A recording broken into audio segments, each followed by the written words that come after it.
Netcasts you love. From people you trust. This is Twit. Bandwidth for the Tech Guy is provided by CacheFly. CacheFly.com. Hi, this is Leo Laporte, and this is my Tech Guy podcast. This show originally aired on the Premier Radio Networks on Sunday, April 6, 2014. This is episode 1072. Enjoy. The Tech Guy podcast is brought to you by Prosper. Prosper is a peer-to-peer lending marketplace that connects people who are looking to borrow money with those who have money to lend. Visit prosper.com/twit and receive a $50 Amazon gift card when you get a loan. And by Ring Central. The cloud-based phone system we use just got better with the launch of Meetings, the full-service video conference feature. Zero startup costs, and Ring Central starts at just $25 per month per user. Try it now with a 30-day risk-free trial, and when you buy one desk phone, you'll get a second phone free, up to a total of 20 phones. Call 800-543-9980 or visit ringcentral.com and use our promo code TWIT. And by NatureBox, where you can order great-tasting, healthy snacks delivered right to your door. Forget the vending machine and get in shape with healthy, delicious treats like guacamole bites. Oh, baby! To get 50% off your first box, go to naturebox.com/twit. That's naturebox.com/twit. Well, hey, how are you today? Leo Laporte here, the Tech Guy. And it's time for the Tech Guy Show, where we talk about computers and the internet, cell phones, home theater, digital photography, all that jazz. Our digital photography guru, Chris Marquardt, will join us a little bit later in the show. Some people, when I say, hey, it's time to talk about technology, go, woohoo, yeah. Some people go, oh, no. Oh, no. So it's kind of a mix. Don't tune out. This is stuff you need to know, right? This is stuff we all need to know, how this stuff works. And, you know, I'm not going to geek out on you too much, but I think it's a good thing to talk about. Here's one that's kind of interesting. He's got all sorts of people really unhappy, and I'm not sure exactly why. There's a slight change in how the Google app works on the iPhone, and maybe you got the update. You didn't read the details of all of that. The Google blog explained it.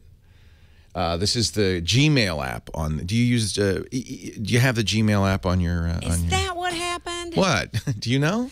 What? Did you notice a difference? Things were different, and I'm like, why are you doing that? Well, they update it, but the big thing is in the background. You may not notice, and I think it's. Well, see that. Okay, this is good. We'll use you as an example, Heather Hammond, the phone ranger. What is this? How does this make you feel? So, according to Google, the app now supports background app refresh, which means your Gmail messages will be prefetched and synced, so they're right there when you open the app. No more annoying pauses while you wait for your mail to come in. That seems like a good thing, yeah? The only negative on that, and there's something to pay attention to, is it can't eat battery. If Facebook does that. A lot of apps do that. And so you want to make sure they don't do it too often, but that can be changed in the settings. But now here's the part that got so many people up in arms, and I don't understand it really.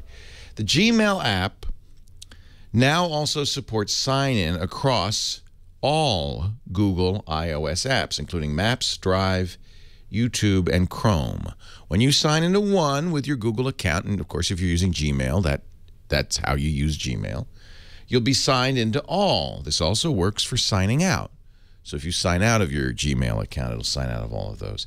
Now, I think the advantage of this is you don't have to type a password and log in the next time you use Maps or Drive or YouTube or Chrome. It knows. It says you may need to re-log in when you update the app, but after that, you'll be all set. So the upset is, oh my goodness. They're at it again.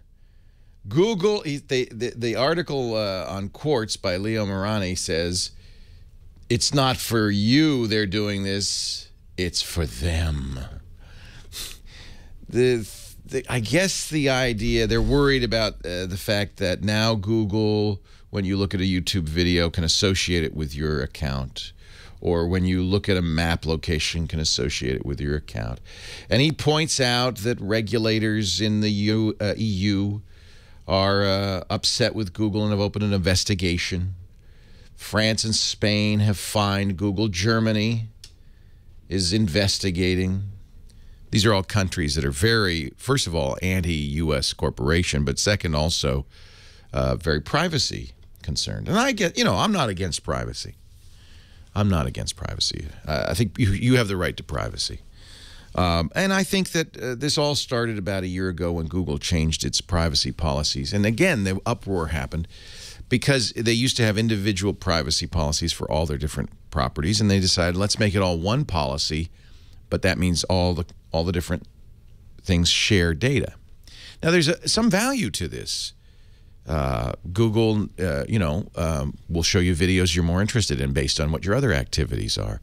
Google might offer you information in your searches about local restaurants when you search for a restaurant because it knows where you are because of maps. All of these things are, convenient for us, but people like Leo point out, well, but it's convenient for Google because now they can show you advertising based on what you looked at on YouTube or what you read in your email or what you did on Google Earth or Drive or Hangouts or Translate or Blogger or Google Plus, which he says only exists to serve as the company's data gathering tool.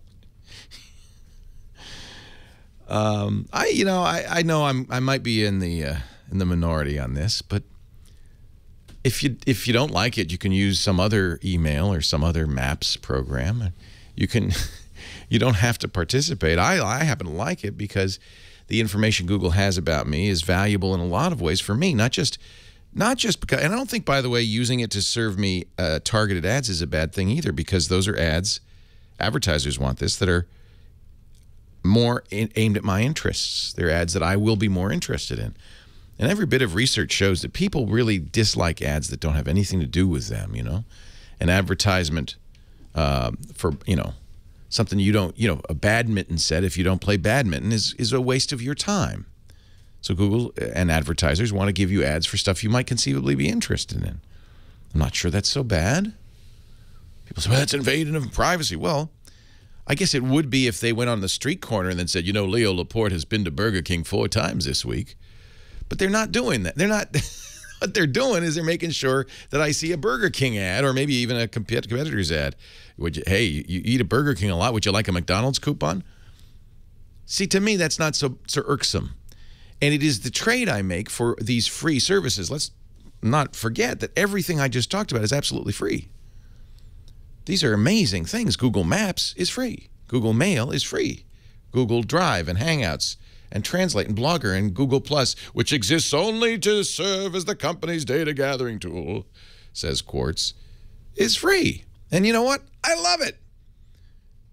On April Fool's Day, they had a great April Fool's joke. I have Google Plus save all my pictures off my phone for me. It does that automatically, so I don't have to worry about backing them up. And they're there, and it makes it easy for me to share. And they took a few of my pictures, and they stuck David Hasselhoff in. They call it Otto Hoffsome. It's just an April Fool's joke. David Hasselhoff, the star of Knight Rider and what was that lifeguard show that he was in? Baywatch. He's become a bit of a joke. Meme. A meme. He's big in Germany. Oh, well, that's where he's from, right? Isn't that funny? He's big in Germany, and the Germans hate this. Oh. So I don't think Google Plus. Yes, I guess. Look, it's like saying, Coca-Cola serves only to gives you Coca-Cola only to make money. Well, yeah. Is that a shocking revelation? They create products that we use so they can be a business. I'm sorry. Explain. You know what? I'm gonna tell you a secret. I do this radio show only to make a living. Actually, I'd probably do it anyway for free, but that's unusual. And don't tell the boss that. But it's a bizarre thing to say. Google only does Google Plus to collect data about us. Well, they give us a service, they collect data to pay for the service, and they put ads there. In fact, if you look at Google Plus, there's not a heck of a lot of ads there. Google Now, which is an amazing thing if you have an Android phone.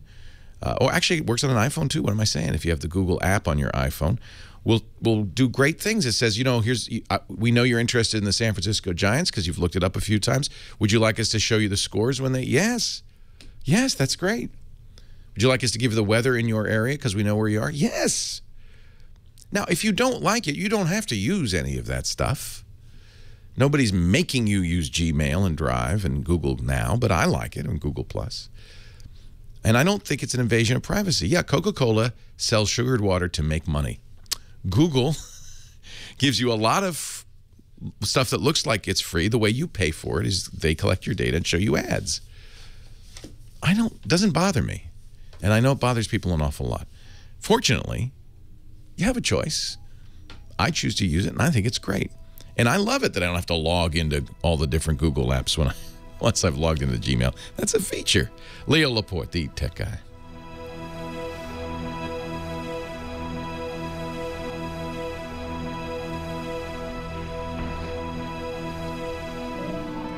Google's sneaky new policy. Confidence, simplicity, and trust. That's the line that really gets me. Google Plus, which they've created only to gather data from you. Google Plus, which exists only to serve as the company's data gathering tool. Yeah, like TiVo, which serves only to make money. Those sons of guns.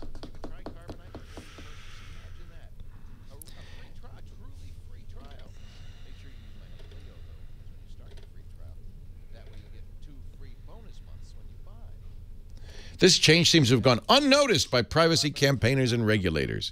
Yeah.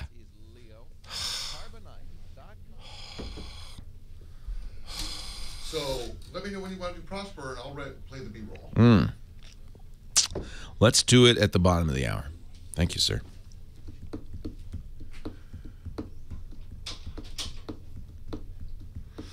I've had my thyroid checked. There's nothing wrong with my thyroid. I'm just fat. I'm not going to blame it on my thyroid.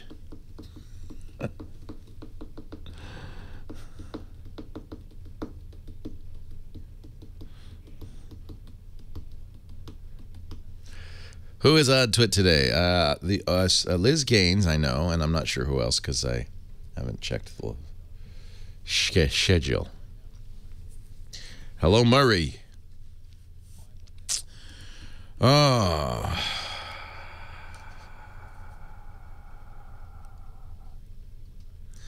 Well, the reason we do, Cosmic says, 1 million listeners, 6 phone lines. And we do that. Leo Laporte only has phone lines to make money. Are they complaining about the number of phone lines? Yeah. Well, no, I don't know if they're complaining. They're pointing it out. I wouldn't go so far as to say it's a complaint, but I will explain. That's because even with 6 lines, person number 6 in the pool will end up waiting about an hour and a half. So if we had 10 lines, that would just mean longer wait times. It wouldn't mean more questions would be answered. So what you really should say is, Leo only answers a few calls an hour to make money. They should thank you for gating the number of all the cameras have been moved, by the way. And P.S., I would charge a lot more if there were one single See more that shot? line than 6. Is she sitting higher? I am. I have a bigger ball now. Oh, okay. And I'm low. Is your ball? Maybe my ball's going down, or just it makes me look really tall and thin. He pumped yours, but didn't pump mine. She's actually got my ball. Do you want to switch? Oh, you gave her your ball, John? What? Her ball's missing. Your ball is missing. Oh, yeah, because we had missing. a lot of people in studio I'm sorry. on Friday. This thing's huge. How does it just go missing? Well, You know this wouldn't even fit in my car. I know. You have to let the air out to get it in your car. Did you try to take it Did you home? see that video? No. I think I know where the ball went. Last week. Oh, You there you go. just gave yourself away, young lady. About what? She said this wouldn't even fit in my car. Oh, i.e. I tried. No, but I put a big dog in my car on Friday, and he was like Well, dogs are more There's malleable more than... space here. He didn't know what to do. Why with did his you try dog. to put a big dog in your car? Because I was doing a friend who had ankle surgery a favor and taking his dog to Oh, the that's beach. nice of you. It's a great dog. That's nice of you. I Took him think for I a needed run that and now. I did. That threw dog his is crazy. tennis ball. You know, eating dead crab and sniffing dead birds, and it was really fun. Doggies. Here we go. Leo Laporte, the tech guy. 8888. Ask Leo. That's my phone number. 8888. I should say it slower. I know I can hear you. I can hear you yelling at me, yelling at the radio. Say it slower, Leo. 888. You didn't think I could hear you, did you? 827. At least 400 or 500 people are going, whoa. Whoa. 888 827 5536. They're driving with their knee and trying to punch it in. Don't remember the number. Go to techguylabs.com. The number's there, the chat room's there, the show notes are there, pictures of Heather are there. Actually, do we have pictures of you there? We really ought to. I think we'd drive more traffic. By the way, you know I'm only in it for the money. Thank you. Ooh, Leo That's the theme of heard today. me shouting. Heather Hammond's the phone ranger. Heather has been screening calls since early this morning, looking for a few good callers, and you have found, I take it, some excellent examples. Yes, indeed. Michael in Cerritos on line 6. Michael in Cerritos. Great, and I have a similar concern. Oh, she shares your concern, Michael. What is that? Welcome. Well, thank you. First of all, thanks for the Squarespace discount. I got my own website, and I used your code, and I really love it. Awesome. So, and in doing my website and doing research and all, I went to 2 websites.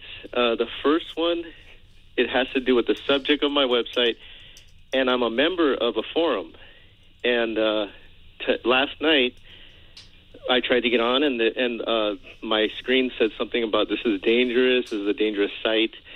I went on their Facebook page, and other members have said the same thing. Okay, so when you saw the dangerous site thing, Yeah. that came from probably your browser.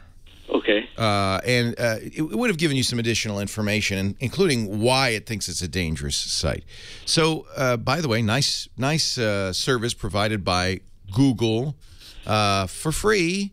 They they actually, because they're crawling the web, as they crawl the web, one of the things they notice is malware, bad stuff on websites. This is a very popular trick the bad guys perpetrate. What they do is they're trying to hack you. That's the end game, right? Is to get stuff on your system.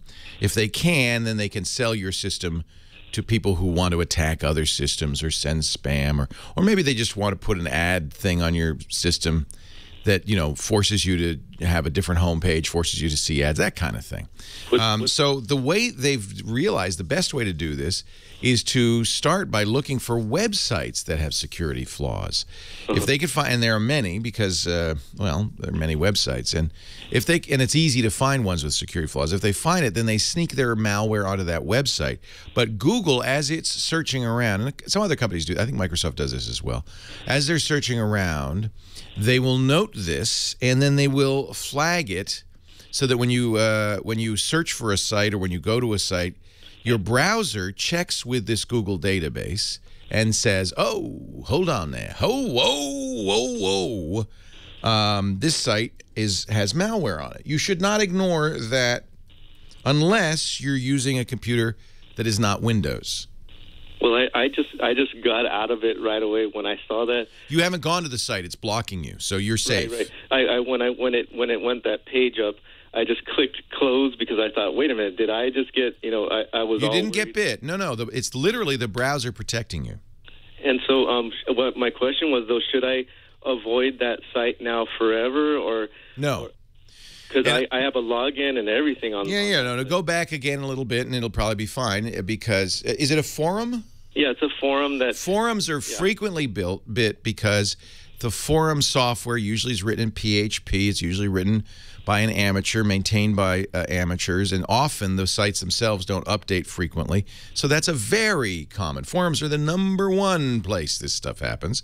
Don't worry, it will be fixed if the person who runs the forum is paying attention, because by now he's received 8,000 emails saying, yeah, dude, you got some malware on your site. Now, I got to tell you, it's happened to the Twit site, not this Tech Guy Labs site, not the radio show site, but it's happened to the Twit site.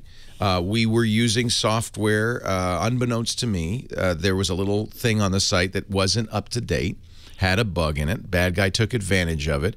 The software that he put on our site wasn't particularly dangerous, and in fact would have only infected a small fraction of computers that visited the site. But I'm grateful Google blocked the site. So people immediately emailed me, say, hey, you know, you're getting a malware warning when I go to your site. And I said, yikes. Our sysadmin leapt into action, figured out what was wrong, fixed it, and made sure it wouldn't happen again. So this is a service, and this is good. And browsers subscribe to this service.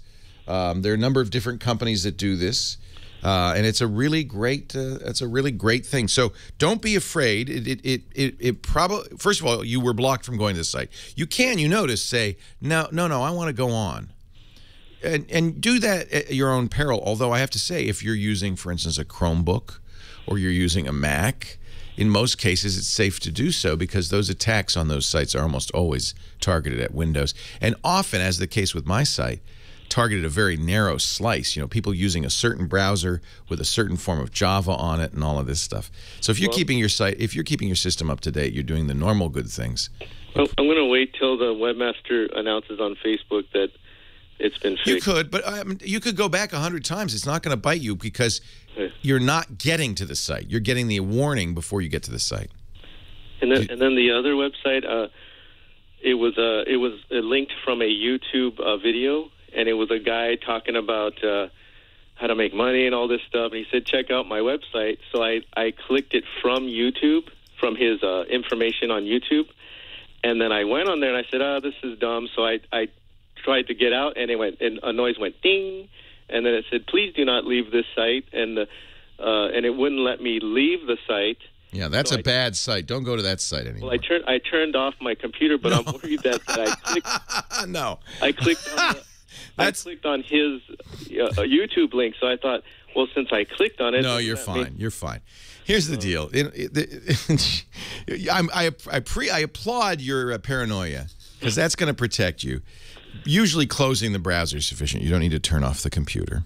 I got real worried. Yeah, I don't blame you. Because as you've heard, if you've ever listened to the show, it's so much easier to be paranoid than it is to fix an infection once you get it. Once you get bit, it is just, you know, you're really pretty much reinstalling your computer. What is that thing, though, where it makes you so you can't get out of the... It's JavaScript. It's just it's easy to do. I could show you how to write that in 3 seconds on a website. It's just JavaScript. It's not anything bad. Okay. I mean, it's bad. Don't do it. But you know, remember maybe you do, maybe you don't. The old days, you'd get a storm of windows opening if you went to a site. Right. It like blows up like a bunch of windows. That's also really harmless. It's JavaScript. Oh. It's not a nice thing to do, but it's a way of getting you to, well, see, these guys it's all greed. They're trying to make money. Most of those windows had ads in them, or were trying to sell you something, and they don't want you to close them. They want you to see every ad, because they get a penny every time you do. Now, admittedly, a penny's not much, but if they multiply that by, you know, 1 million users, it can make some real money. So there is significant money to be made in this, but the good news is the good guys are, I think, starting to win. I really do. Leo Laporte, the tech guy.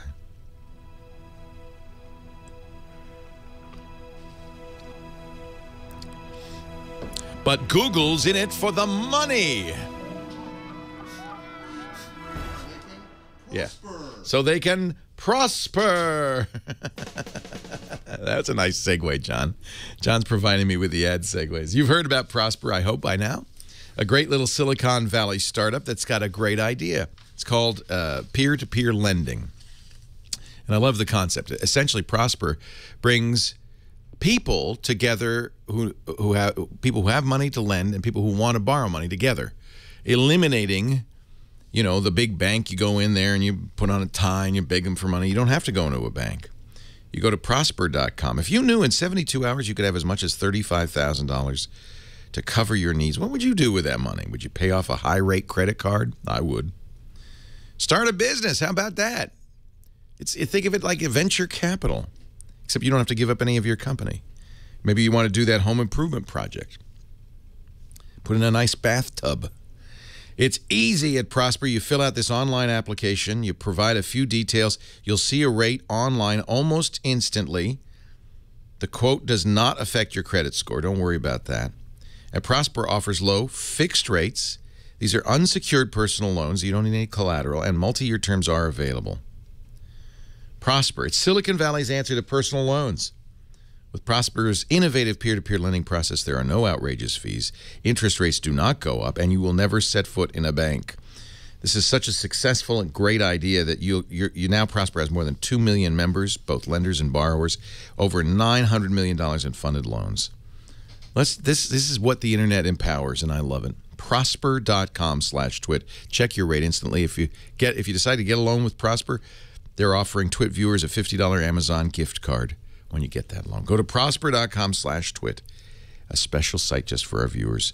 Up to $35,000 in just 3 days, and you get the $50 Amazon gift card when you take the loan. Prosper is not affiliated with Amazon. For gift card details, visit prosper.com/twit, and we thank you for their support of the Tech Guy podcast. Look at that. Look at that.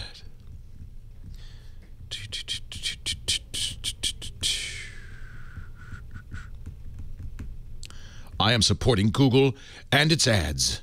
Gosh darn it. Yeah, I love Google. I use an Android phone. I mean, you don't have, I think that it isn't a monopoly. You can use an iPhone, for instance, and not use any Google apps. Use Bing for your browser. I mean, for your search engine, or DuckDuckGo if you want, or something else. There are lots of search engines. Bing is perfectly good. And you don't have to. Nobody's making you use Google. Somebody's in the chat room said they have a monopoly. Well, do they? What's their monopoly in? I'm not sure what their monopoly is. I just don't understand.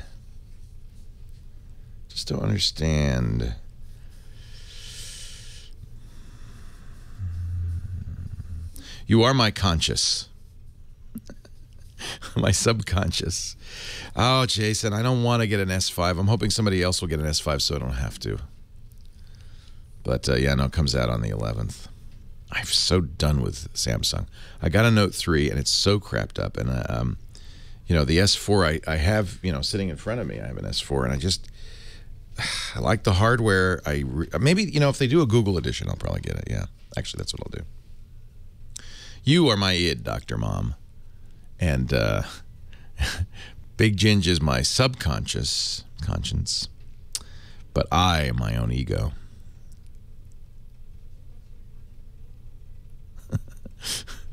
People, whatever. I think it's really a small minority of people who are worried about privacy at this point. I don't think it's a movement. Leo Laporte, the tech guy, moving on to Gary in Los Angeles. Hi, Gary. Leo Laporte here. Hi, Leo. How are you today? I'm well. How are you? I'm doing great, thanks. We met a few years ago when you did a live show in Westwood at a camera store. That was fun. Yeah, remember that well. Leo, I have a new laptop and has presented me some X1. Very nice machine. But what's happened is I'm having an incompatibility in screen resolutions between the laptop display and the when I dock it in my office with the external monitor. Oh, yeah. This is not unusual. So what happens is your monitor on your laptop has one resolution. The big screen monitor has another. And when you plug it in, of course, I'm presuming the laptop adjusts automatically to the monitor, yes? It doesn't. It doesn't. It's not like the XP docking profile, dock profiles. I've been trying to see if there was something like that in Windows 8.1, and I can't find it. 8 is notorious for being great with this kind of stuff. This is one of the things people sing its praises, particularly multiple monitors and that capability. Huh. But evidently not in the desktop mode. Only in the tile mode. Metro, yeah. Metro, yeah. So I've been playing with it. that would be a pain because every time you'd have to go into personalize or go into settings and change the resolution. Well, and what that does is that means you have to log out and log back in again at a different resolution. Oh, really? And that means I have to shut down all my apps and open them up. And I always leave apps running, for maybe sometimes. Yeah, weeks you don't want to do that. Documents open. I don't want to shut it down each time. So I'm hoping. That's why I'm coming to you with hopefully some brilliant insight. I do not know. I haven't had this issue, but I don't use a Windows 8 with a dock. So I'm going to rely on the chat room for that information. Lenovo had nothing to tell me about it, by the way. What did they say? They said they didn't understand the problem when I tried to describe it. Then they escalated me to an escalated support, and she said, "Well, this is software support, not hardware support. And you're not covered for that." And it's like when you dock it, you're connecting the monitor to the video port or the HDMI port or whatever. Yeah, I have two displays. One's hooked up to HDMI. The other is DisplayPort with a converter to HDMI. So they're both HDMI. I've tried using like Control and the mouse scroll, and that changes the zoom. Yeah, that's zoom, but that's not resolution. You want That's right. Ideally, anytime you connect to a monitor, you want it to display, especially an LCD monitor, all the modern monitors, at the native resolution. That means dot for dot, because it's going to be the most crisp. So the chat room is saying, and this might be a good solution for you, there is a trial online for Display Fusion. And you could try a download to see if it'll do it. Display Fusion. What you want is, it does seem like a driver thing. It seems like the video driver. See, Lenovo really should.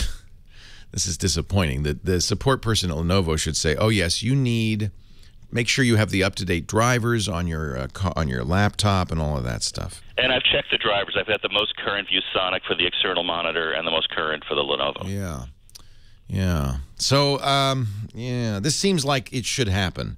There are other issues, and I thought you were going to ask about this because, for instance, when it resizes, then all the icons reorder, and then they're messed up when you get back to the laptop. Right. So the windows are the wrong size and stuff like that. But that's stuff we all have to deal with. It seems to me, you're right, Windows XP Profiles handled this. Are you watching it? Are you doing it? You're doing it mirrored, or are you doing it in extended display? Extended display. Okay. Yeah, I think Display Fusion will fix this because it's designed for multiple monitors, and that's how you're using it, as two monitors instead of, I want to just see what's on the laptop on my big screen. No, I dock the machine when I come in, and I don't look at the laptop all day until I unplug it and put it back in my briefcase. Right. So normally you would want to use mirrored, not extended display. Well, no, because it's not mirrored, because when I have the display closed on the laptop, I'm not mirroring up to the external monitors. I just have two external monitors, with two different monitors. They're not mirrored of each other. Well, I'm going to let the chat room cogitate and see if they can come up with any other answers. But this seems like a good start anyways to download Display Fusion. And I'll take a look for that. Yeah, there's a trial mode. It's the fact that this exists tells me there are issues. There are issues. And what it looks like it will do, which I think is what you want, is the idea that it will save the resolution that you want and it will jump right to that. This is how it's supposed to work. But it seems like it should work, but I don't know why it wouldn't. Cogitate, will you, chat room? And come back to us with an answer. And Gary, let me point you to our website, techguylabs.com. While we may not get an answer during the show today, what is also possible, what we do is we put the whole show up, audio and video, on the website. This is free, by the way. There's no charge. Tech Guy, because I'm making money through ads, baby. Like Google, I'm secretly making money. Go to techguylabs.com. No charge. And we don't collect any information about you. We don't have to. We know you're geeks, so that's all we need to know. And you will see the show notes. You'll see the audio and video a little bit after, and there's a chance to comment. But your question will appear, question 3, hour 1. And if anybody has other suggestions, you can always put it there as well in the comments on the webpage, techguylabs.com. Interesting issue, Gary. I'm going to have to think about this a little bit. Sam, Sherman Oaks, California. Leo Laporte, the tech guy. Hi, Sam. Hi, Leo. How are you? I'm well. How are you? Great. Ultramon. I'm sorry. That's not for you, Sam. That's for our previous caller. Real Time Soft has another program that will do this as well. Ultramon. Go ahead. I have a question for you. I'm using Windows XP, and I followed your advice as far as creating a different account and for a limited user. And now what I would like to do is have my desktop icons transferred to the new user. Yeah, the better way to do this would be you've got an account you're using already. In fact, everybody listen now. This is one way to run every operating system known to man more safely. In fact, they do this on a smartphone. You are a limited user. You're a standard user. You have to take extra steps to become an administrative user, or root, as they call it. On Windows, unfortunately, the default is to set it up with giving you all power. And that's risky because then any bad guy, any malware that gets in your system also has all power. So our strong recommendation is when you're using any operating system, you run not as an administrator. But the way to do this is to keep your existing account, create an administrator account, and then downgrade your existing account. That way you don't lose any of your desktop settings or anything like that.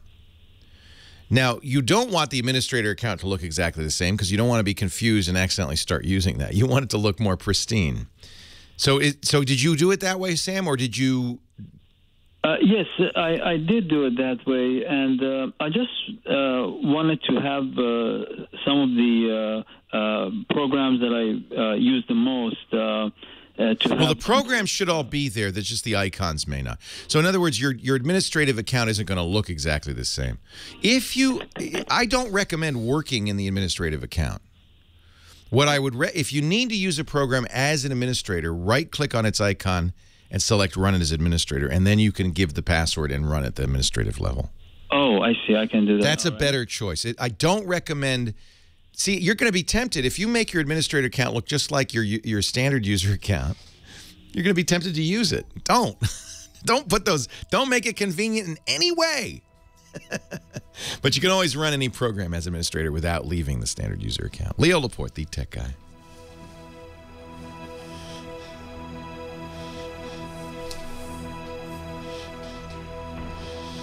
So you could of course copy the settings, but I think that's I want to discourage that because the idea is that you really clear. Yeah, somebody said make your desktop background say you're running as administrator, you nitwit. Don't do it. But occasionally you're going to run as administrator installing software. Most of the time you can do that from your standard account. You'll just have to use user account control to escalate to administrator.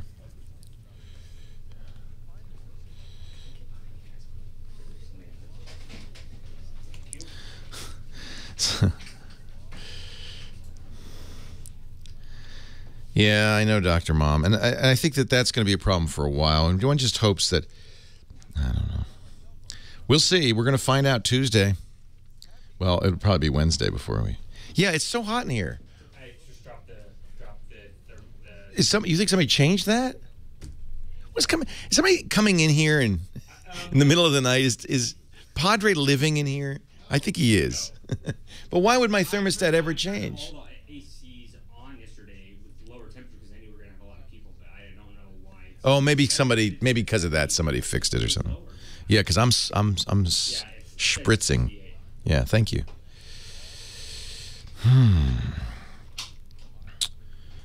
Is there any Android phone that can use all the carriers? Yeah, Verizon. So everybody's gonna. This is all gonna go away soon when everybody moves to LTE.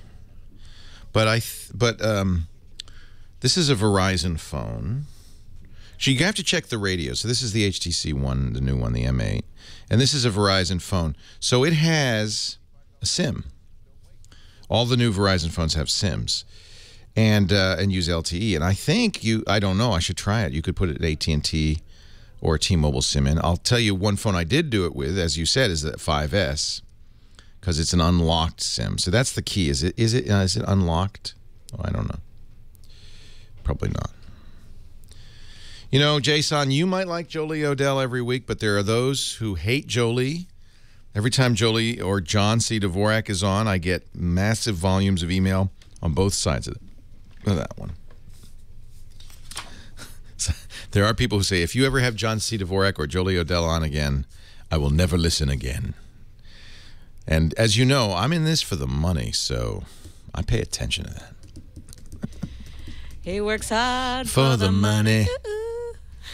Hard for the money. You know, Google is in it for money. How nefarious. How evil can you get? I feel like people forget they're living in the U.S. of A. sometimes. Yeah. Yeah. No, I love John and I love Jolie, but I don't have him on every show. I like to give people an out. The reason people don't like Jolie is because she's anti-technology. That's kind of... Jeff, you missed the early tirade about Google. I was reading an article on Quartz that said, Google created G+ solely to collect your data. And I pointed out that's kind of like saying Coca-Cola sells Coke only to make money.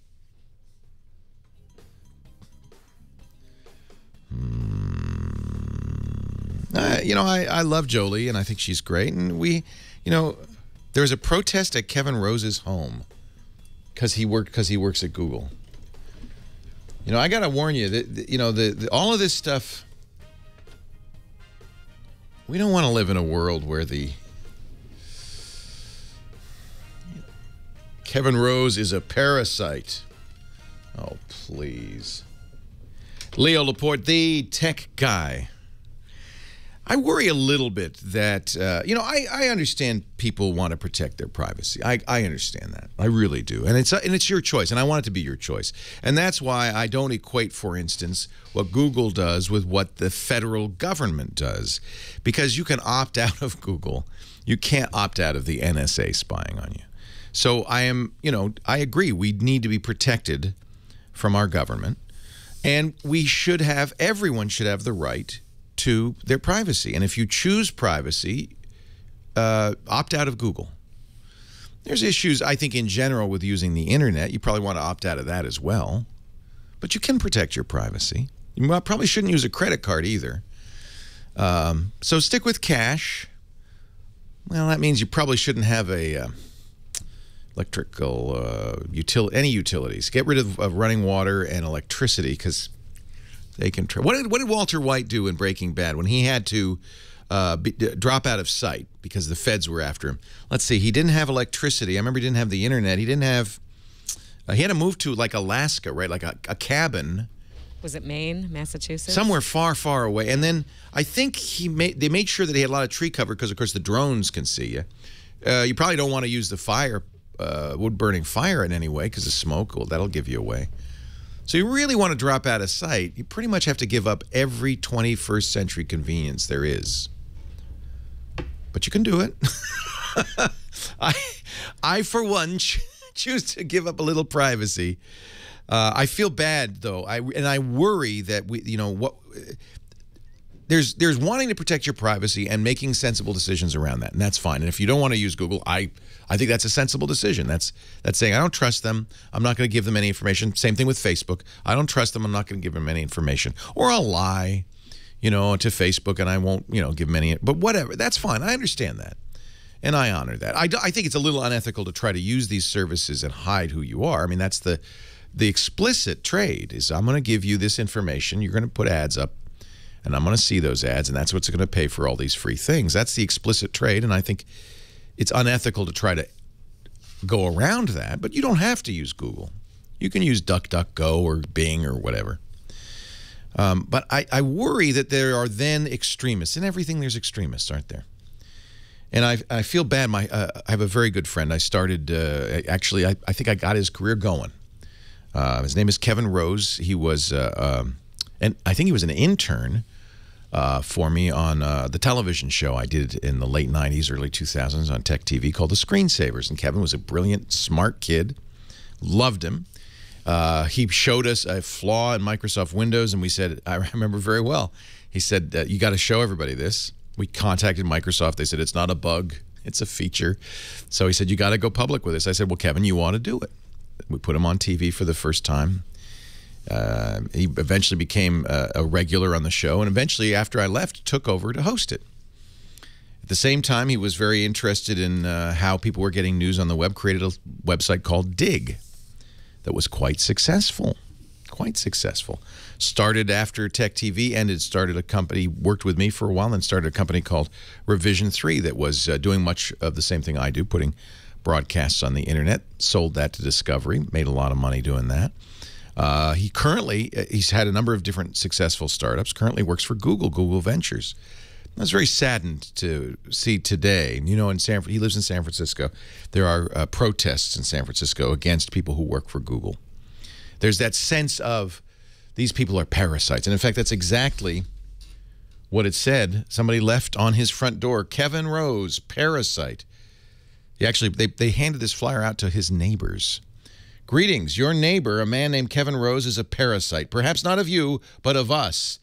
That's why we're here to reveal him for what he is. This scares me. This is the tyranny of the extremist.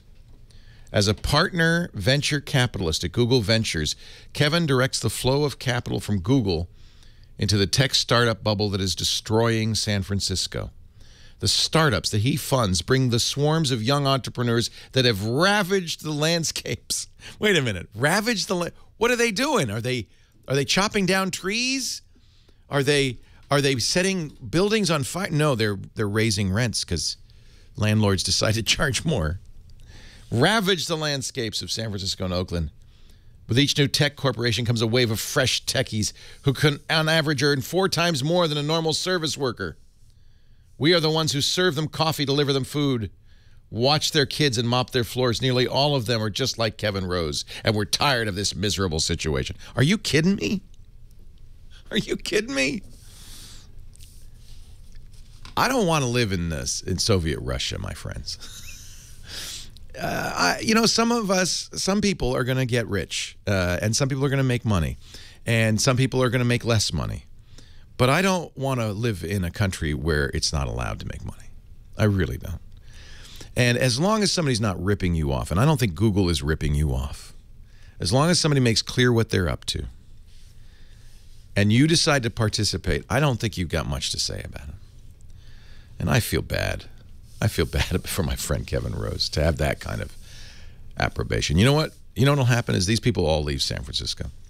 And there goes the tax base. And there goes your customers, Mr. Service Worker. And there goes your job. I don't think that's the world you want to live in. I really don't. It's sad to me. We're going to go back to the phones in just a second. And Kevin, I know he's not listening because he's rich. But Kevin, my deepest sympathies. That's terrible. That's terrible. You know, what they're doing, the Google buses, so Google, in order to save the environment and keep people from commuting to Google in Mountain View, has buses in Oakland and Berkeley and San Francisco that bus the workers who live there down to Google. And these buses have been trashed. They have been attacked because people don't. I'm unclear because you don't want people from Google living amongst you. San Francisco's never been an affordable city. I might point that out. This is not new. John in Melbourne Beach, Florida. Is that right? Your MacBook Pro's grinding? Yes, it is. What do you like? Make the sound for me. Oh, come on. I can't really make it. It's kind of like metal scraping. Really? Yes. And when does it do this? Just when I turn on the computer. That's not good. You shouldn't hear any sound. So probably if it happens right when you turn on the computer, it's probably not a big deal. It's easily fixed, but don't do it anymore. Go to the Apple Store. Because it's probably just a fan blade got bent or bonked. It's not coming out of the speakers, right? It's actually, you can hear the physical metal sound, right? No, I can hear the sound. Yeah, it's the fan. It's a fan, easily fixed, but you can't do it yourself. You got to bring it to the Apple Store. Leo Laporte, the tech guy.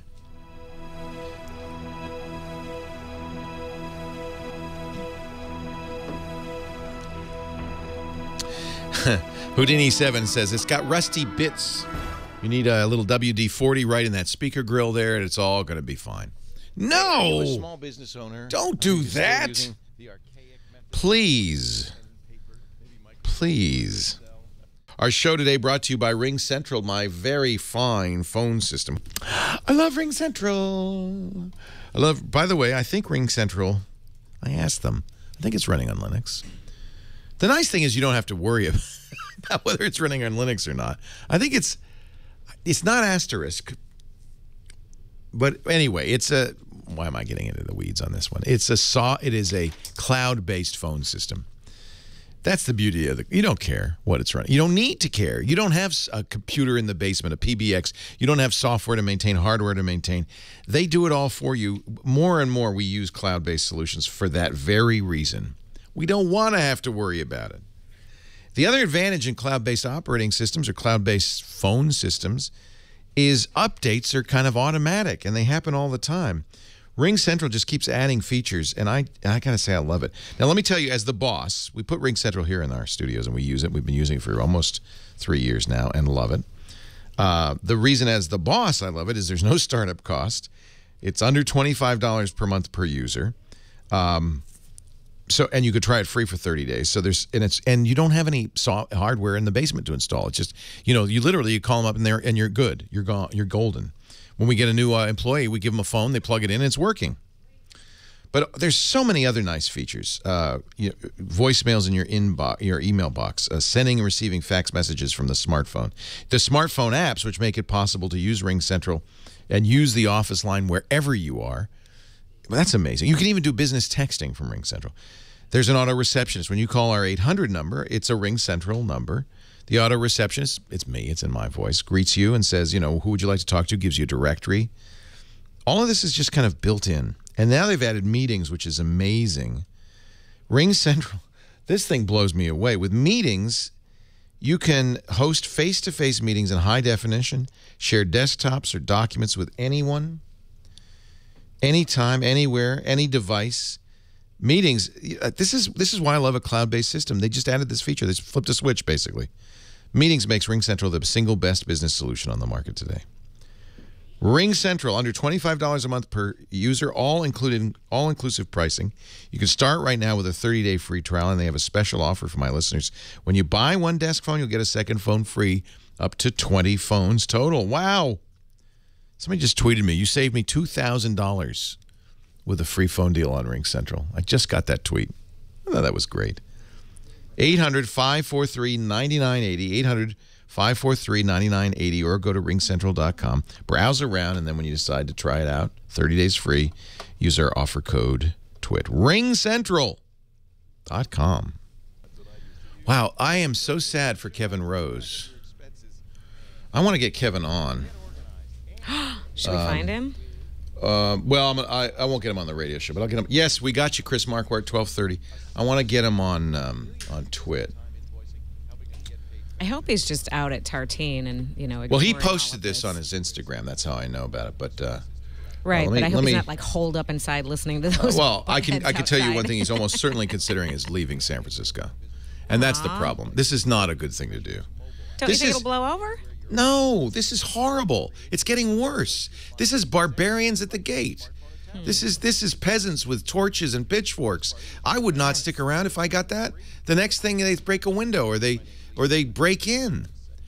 I don't think this is the vast majority of people, but if there's 100 people who feel this way, get the hell out. There are definitely enough weirdos in San Francisco to get a little mob together. Even though I like to think of myself as a little weird. It's a different kind of weird. Oh, my God. Somebody said he's taken. That doesn't mean you still don't surround yourself with beautiful people and go have brunch. Oh, he's married. Yeah, he's got a beautiful wife, actually. He said he should be surrounded by lovely ladies. Oh, well, he is. That's what I'm saying. His if I were wife. married, I'd still have like a ton of boyfriends to take me to brunch. Oh, don't say that out loud. You don't want your future husband to think that. There's no future husband. Come on, give it up. He's All not right, coming. you've It's not decided. happening. This is There's it. no prince. It's There's no done. horse. There's nothing. There's no castle. It's the way it is, baby. Nobody's gonna ride in on a Yep. White stallion to save you, huh? I got my own white stallion. You don't to need ride a white around on. stallion. What do you need that? You don't need that noise. You got yourself. Exactly. I got a white stallion. You do? That's You actually have a my horse? little car now. I'm just going to call it the white stallion. The that white I'm riding stallion. in on, into the sunset. Who needs a man? A woman without a man is like a fish without a bicycle. I need men, not a Not man. a man. That's right. That's you are pretty brilliant. You're a raucous lady. I like Put that you. on a T-shirt. I need men, not a man. Wow. You. I'm going to put your lower third up, girlfriend. No This lower is third. Heather. Here's how you get a hold Here of her. is Heather. She needs men. Plural. It's awesome. Yeah. Awesome. One to You're sassy. make the water come out of Says my X2. faucet harder and faster. One to like change my tire. One to, I don't know. I'm just thinking of tasks. I actually had to edit the thing I was reading from Kevin Rose because it got a little profane in the middle there all of a sudden. Oh, nice. Fortunately, I'm quick on my feet. I'm not like Ron Burgundy. I didn't,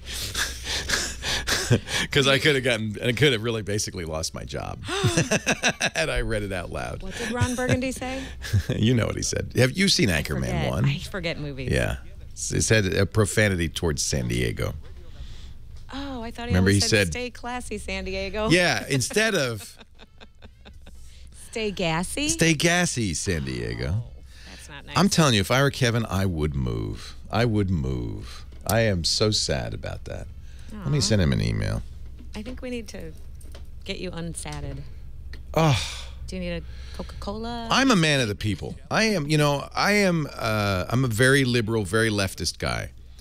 But there comes a point where that is communism. That's you self-serving. lefted so much, you're right. Maybe. You know? Like, That's come just on, people. sad. Misplaced outrage. That's what I call it. Yeah, I'm sorry you don't have a great job. I really am. And I worked at McDonald's for, all through college. But so I know how hard that is. It's a crappy job. But Google is not the reason rents are high in San Francisco, bottom line. There's some laws that are in place, blah, blah, blah. I mean, I get it. But you're misplacing, you're misdirecting your anger. Anyway. And I heard a really good report by someone who's an economist or whatever saying, look at all the money these people will spend in San Francisco. So you're going to make more in tips when you make a $7 cappuccino, and you're going to make more money when you bring these people food, blah, blah, blah, blah, blah. Right? Is it not good for business? Am I sounding crazy? well, I'm just saying, you want to turn your town into a ghost town? Yeah. Make sure that nobody who earns more than $30,000 a year lives there. That's a good idea. That'll work. I make a lot of money. I admit I make a lot of money. I pay almost $1 million in taxes. And I'm happy to pay it. No, I'm happy to pay it. That's the privilege of living in this country, and it is the social contract we made, and I'm happy to pay it. I'm kissing your cheeks for saying that. Well, but that's, between and we live in a high-tax state, so between federal and state tax rates, 50%. So it's high. Yeah. But that's the contract. That's the social contract. What's the exchange? And if you're paying $1 million in taxes, how come the road over there is so bumpy? Well, I should pay more local taxes. But I feel like I don't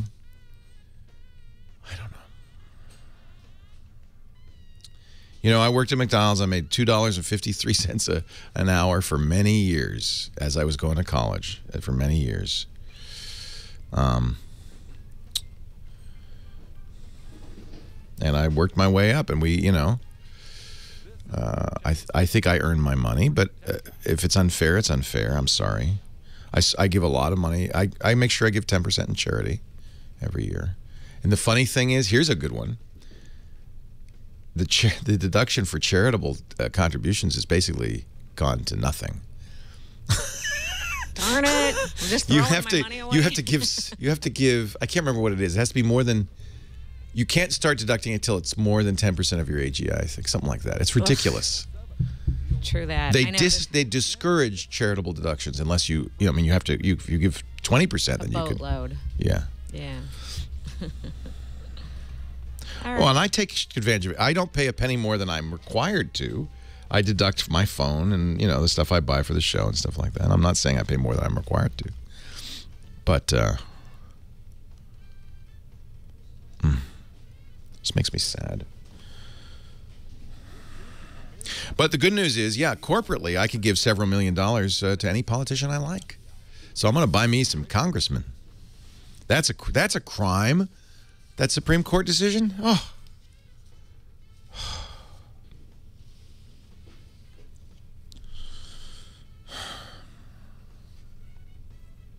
Makes me sad.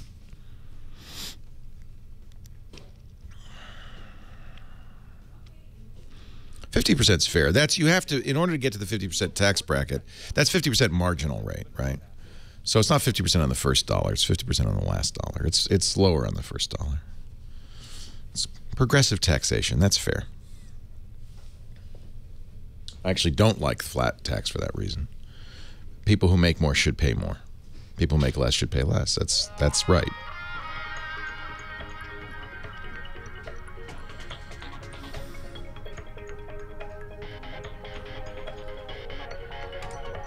I agree. The nail in the coffin of a dying democracy. I agree.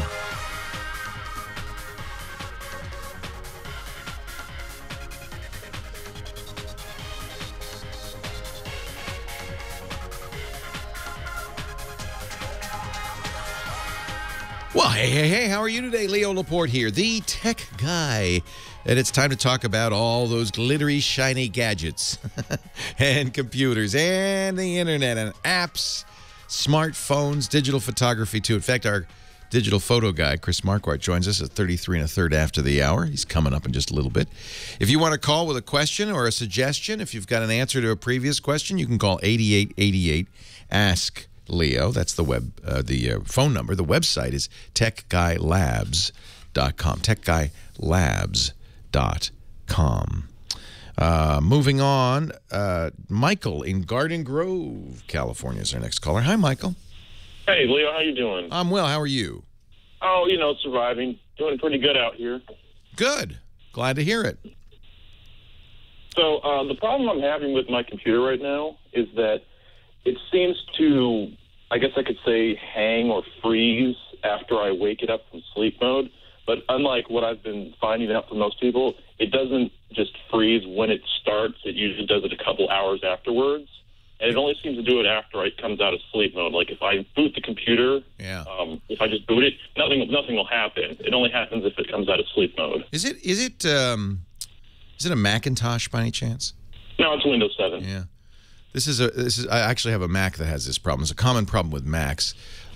It's a common problem with computers in general.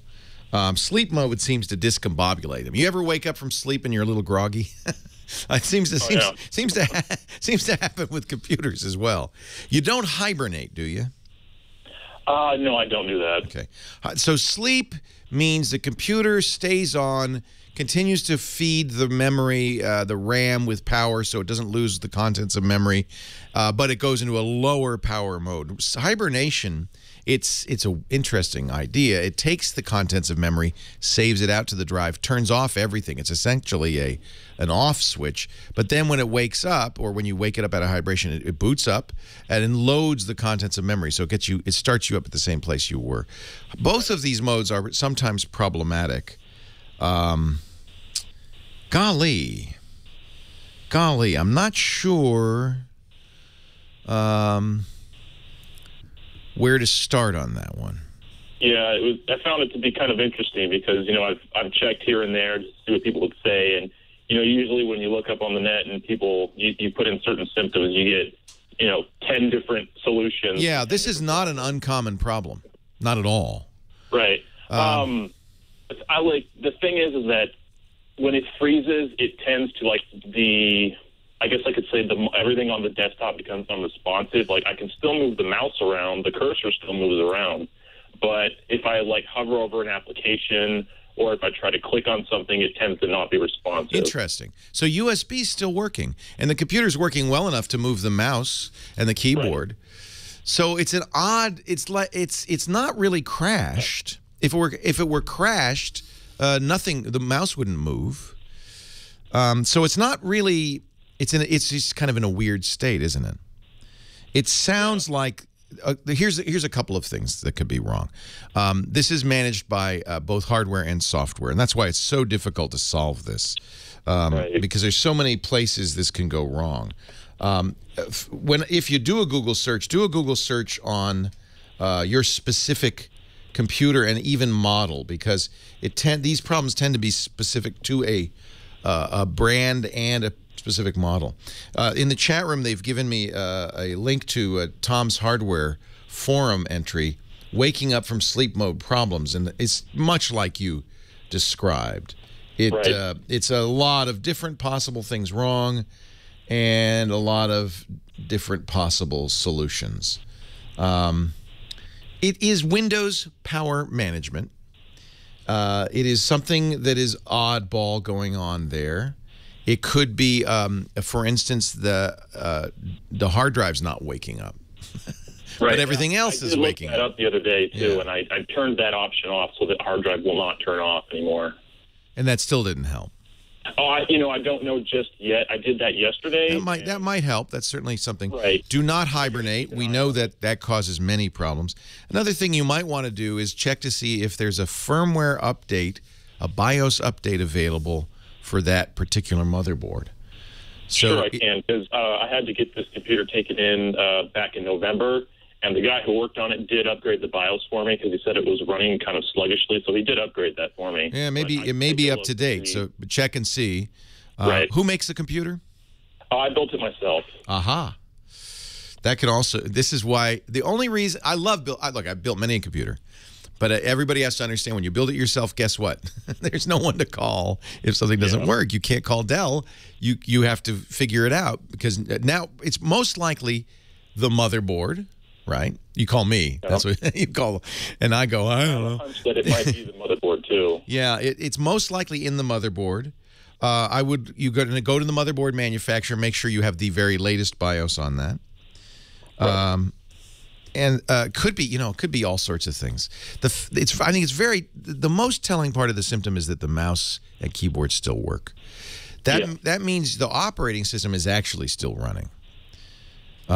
So there's something odd. I would look in your BIOS power settings. I would look, as well as your operating system power settings. I would try different things. I think your instinct to uncheck the put hard drive to sleep box is a good idea.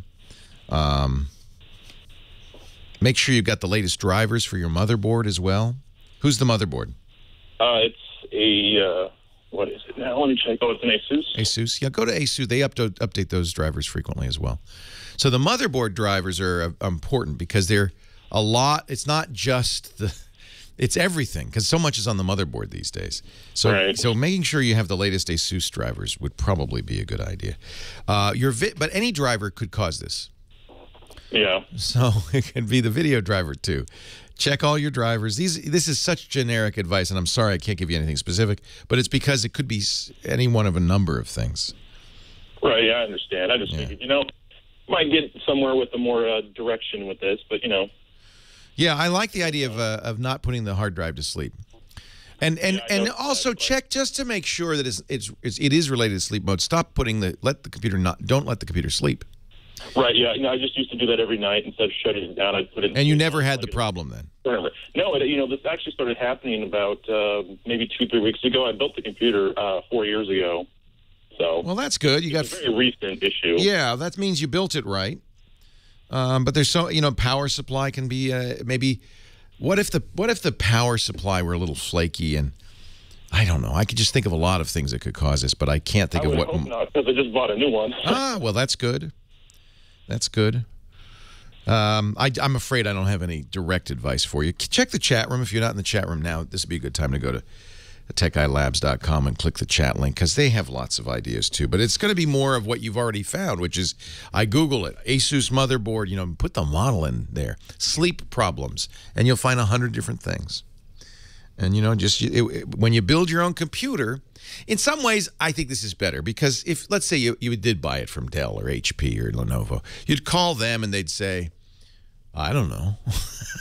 And they'd give you a bunch of dumb things that you know aren't going to fix it. And you say, yeah, okay, I'll do that. Yeah, okay. And you go through. I've done this myself, you know, and then it's still broken. So which is worse, having to do it yourself because you built it yourself, or having to do it yourself because the people who built it have no clue? I think it's probably better just to build it yourself and bite the bullet. You've got to be the kind of person that's willing to do all this benchmark and testing and all of this. Terry in Santa Ana, you're next. Leo Laporte, the tech guy. Hi, Terry. Yeah, hi, it's Terry. Welcome.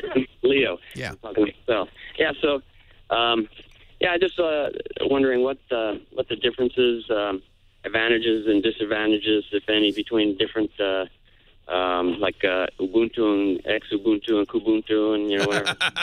So this is all Linux. Let me give you a quick tour of Linux and a website. I'm going to give you the website right now, distrowatch.com. That'll help you choose right after this. Leo Laporte, the tech guy. Could be capacitors. 4 years is about right? 4 years could be the capacitors. I hate, capacitors is like the malware answer. If you're running a small business, you can't. There's three answers that you get a lot. At the highest level, four. There's 5 answers you get a lot. At the highest level, reboot your computer. That'll fix anything. The next level down is reinstall Windows. That'll fix anything. The third one is you've got check for malware. I'm sure that's the problem. But the big one that the geeky answer is, it's capacitors. You've got bad capacitors. I hate all of those answers. Sometimes they're the right answer, but it seems to me those are default answers. I know caps don't go bad now, but 4 years ago he might have had bad capacitors. Although on the other hand, wouldn't they have gone bad by now? Well, I think you should first reboot, then reinstall Windows, then scan for malware, then remove all your capacitors. Oh, and then there's a few others like reseat your RAM. That's a good one. Oh, update drivers. That's a good one. Do you think he really knows what he's saying when he says, I'm going to Kathmandu? Like, he really knows what that means? Is he going there for the yak tea? I mean, really, what do you think when you think, I'm going to Kathmandu? What is he thinking about there? That he's just going crazy? Yeah, it's like a play. I'm going to Madagascar. I don't know what it means. I saw the movie. There's animals that talk. That's all I know. Leo Laporte, the tech guy, 8888. Ask Leo. Next, if I ever see Bob, I'll ask him. What did you think when you said I'm going to Kathmandu? The only reason I know is because our photo guy, Chris Marquardt, leads those expeditions to Everest and stuff, and he's got great pictures from Kathmandu. Maybe Timbuktu. Maybe he meant Timbuktu.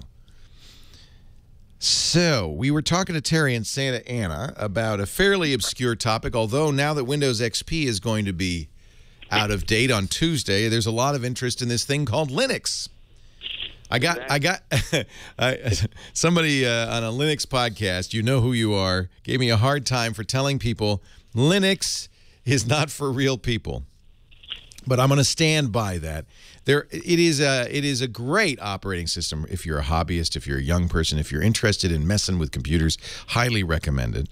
It's a free operating system. It's open source, and that's one of its chief advantages is you can mess with it. You can do anything you want. It's a wonderful environment and a great way to learn how to use Unix-like operating systems. You use Linux all the time. Linux runs Android. Linux runs Chrome OS. If you have a Chromebook, that's Linux. Linux runs most of the web servers in the world, so if you use the web, you're using Linux. It's everywhere. In fact, when they first designed the iPhone, the first iPhone, not one they ever sold, but the first prototypes ran on Linux as well. So it's a great operating system. The question is, which Linux? And that's your question. And the reason it's a question is because, as you would imagine, since no one owns Linux, anybody can make Linux, and there are a lot of different flavors of Linux. We call them distributions. They all have the Linux kernel at their heart, and that can only be called Linux if the guy who wrote it, Linus Torvalds, approves it. Because he did a smart thing. He gave away gave it all away, made it open source, but he kept the trademark. So you can only call it Linux if Linus says it's Linux. That's good. But once you've got the kernel and it's rock solid, it's amazing, it's powerful, it's very good, it's improving all the time, then you put on top of it, you make a lot of decisions about what software, what installers, how important security is, how important ease of use. There's a lot of decisions you can make about building a distribution that looks like a full operating system. There are literally hundreds, maybe thousands of distributions. There's a website that keeps track of it all. It's called DistroWatch. I mentioned it right before the break, distrowatch.com. And they have a list of distributions. You can search distributions. You can look at the major distributions. You can see reviews. But most importantly for you, you can read about the distribution and what makes it unique. For instance, the most popular now is something called Linux Mint.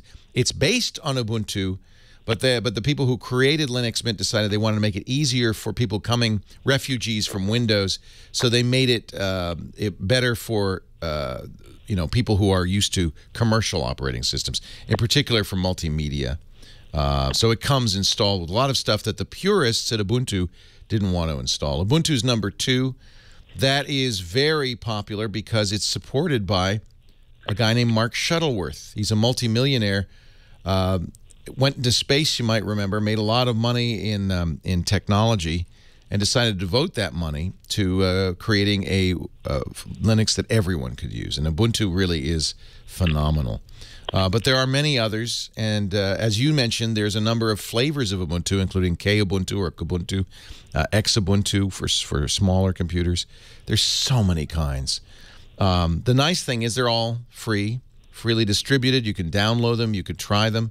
Almost all Linuxes now do something which I think is really great. You can run them from a CD or a USB key. That means you don't have to commit. You can download a Linux, install it on a USB, or put it on a USB key, boot to the USB key, and then see what it looks like. In fact, strongly recommend that you do that because one of the issues, I have to make these distinctions for people who are coming to Linux from the commercial operating system world, Mac, Windows. What we don't realize is that there's extensive energy put into both of those commercial operating systems to make sure it works with the broad variety of hardware it might be running on. It's easier for Apple. Apple makes all the hardware. Let's stick with Windows. That it might run on all the hardware that exists out there. And more importantly, hardware manufacturers, because Windows is so dominant, they make the effort to make sure that they work, and there are drivers and all of that. In the Linux world, it's a little catch as catch can. So you may very well have a piece of hardware, a computer that Linux works pretty well on, but some things don't work. Your camera doesn't work, for instance, or maybe your screen resolution isn't right, or things like that. So it's a good idea to try before you buy. It's easy. You just go to DistroWatch, pick a couple that you like, download them. They range in size. Most of them are under 1 gigabyte, depending on how much extra stuff, but they range in size. But almost any USB key can hold a distribution of Linux. So, you probably have a few of these USB keys lying around. I know I do. I have a box of them now. And if they're a couple of gigs in size, that's probably big enough. Put the Linux on there, boot to it on your computer, see if everything works, see if you like it, see what you don't like about it. It's really easy to shop. It's as if every car manufacturer in the world lets you have their car as long as you want before you decide which one you want to drive every day. It's nice. It's nice. Highly recommend trying Linux if you're on Windows XP and you're worried about the security problems that are bound to happen after Microsoft stops fixing it. That happens Tuesday, April 8th. Then and you feel fairly confident in your abilities to use computers. You don't have to be a geek, but you feel fairly confident. It's worth trying. Most Linuxes come with an not just the operating system, but an office suite, drawing programs, and all sorts of stuff. And this might be the opportunity. This might be the opportunity for people to really see if they like it. I think the thing that makes Chrome OS so great is it's running on top of Linux, and it's rock solid, and it's secure. And that's one of the advantages of using Linux, is it's fairly secure. I am still, and I'll stand by it. And remember, if you're a geek, this doesn't apply to you. If you're a serious tech enthusiast and you're willing to mess around and you like to mess around with your computers, this doesn't apply to you. If you're the kind of person who might conceivably build your own computer, this doesn't apply to you. But for the normal Every day, Joe, Linux may not be the best choice out there. 88. Anyway, Terry, enjoy. Have fun. I mean, I think it's pretty obvious from what I just described that this is for somebody who wants to spend some time on an operating system. It's if you're the kind of person you think of your computer as a toaster, as an appliance where you just buy it, it works. This may not be for you. And I think most people who are still running Windows XP are in that camp, I'm sorry to say. It is possible, I should say this too, to run Windows XP safely, I believe.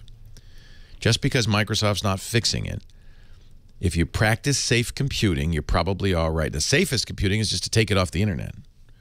If you're not on the internet, you're not going to get bit. But if you want to use a Windows XP machine online, then there are some things you should do. We've put an article on our website. Don't run as administrator. Make sure you don't click on software links and email. Be careful what you do. But I think you can do it. Leo Laporte, the tech guy. We're going to continue in the Tech Guy Show in just a moment. But first, it's snack time. I got my Nature Box right here. What is Nature Box? Oh, it's awesome snacks delivered to your door. Wholesome and delicious, nutritionist approved. Let me see what we got. Fuji apples. Oh, Italian bistro pretzels. Let me just bite into these. You see, a lot of times at work, you get hungry around, what is it, 2 in the afternoon, 3 in the afternoon. You get a little hungry. You go to the snack machine. What do you buy? A candy bar? Come on.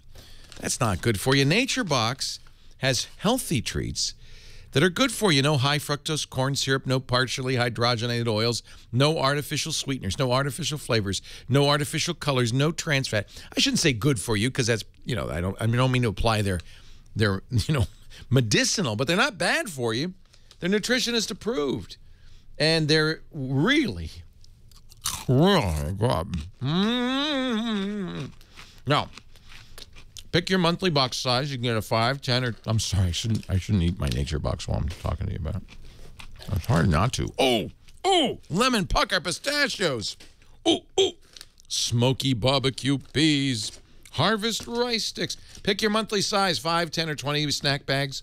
You can, I love this, say, no, look, I want vegan snacks, or I want to watch my gluten, so I want gluten-conscious snacks. Or, I mean, you can narrow it down. I like savory, sweet, or spicy. You can pick. They have soy-free, lactose-free, nut-free. They have non-GMO. So you can narrow it down the way you want, or you can just get an assortment and try them all. Pick the ones you like next time. And then get snack happy. Right now, you'll get 50% off your first box if you visit naturebox.com/twit, or just use the offer code TWIT at checkout. Half off! So it's a great time to try Nature Box. I promise you, though, you're going to get hooked. We actually almost had a riot here when we ran out of Nature Boxes. It's something we've been using now for our employees. We get snacks. We've always had snacks for the employees, but now we have something delicious. Naturebox.com. Num, num, num. Num, num, num, num, num. Use the offer code TWIT for half off. Time for our photo guy. Actually, as long as we're talking about Epson, I'll give them a little plug. They make, in my opinion, the best photo printers, and most of the photographers I know, when they print their own prints, use Epsons. Am I right, Chris Marquardt? Oh, Epson's right up there. Epson is a very good You used to work brand, for HP. Yes. I should probably not put you on the spot. Epson still does awesome printers. HP also does good printers. So I think they're both. We'll be both fair. Very good when it comes to that. But I love the big format Epson, and it's the only one I know that does a really nice black and white. Yeah, the majority of photographers I think use Epson. Yeah. Absolutely. Yeah. Chris Marquardt is a professional photographer. He joins us every week to talk about photography, to bust myths. He also has a great series on Lightroom, which we both use. There used to be a debate, Lightroom versus Aperture, but now that Apple has really basically abandoned Aperture, they haven't updated it in years. Yeah, there's not much coming out there right now.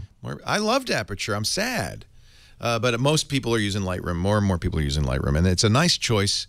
But you do need a little training, and discoverlightroom.com will get you started. It's a really great series that Chris did. And you name your own price, which I like as well. Also, what was it, 1,000 pictures in 1 hour? 1 hour, 1,000 pics. You write the numbers as numbers. HOUR1000pics.com.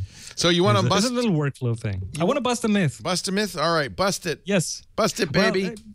Well, you hear that sometimes when you travel, you need the biggest possible zoom range so you don't miss anything. Yeah. You know what we call travel zooms? That's what they're going to tell you. Lisa, I didn't want to get this for her. But she said, you have to get this, so I only have to carry one lens.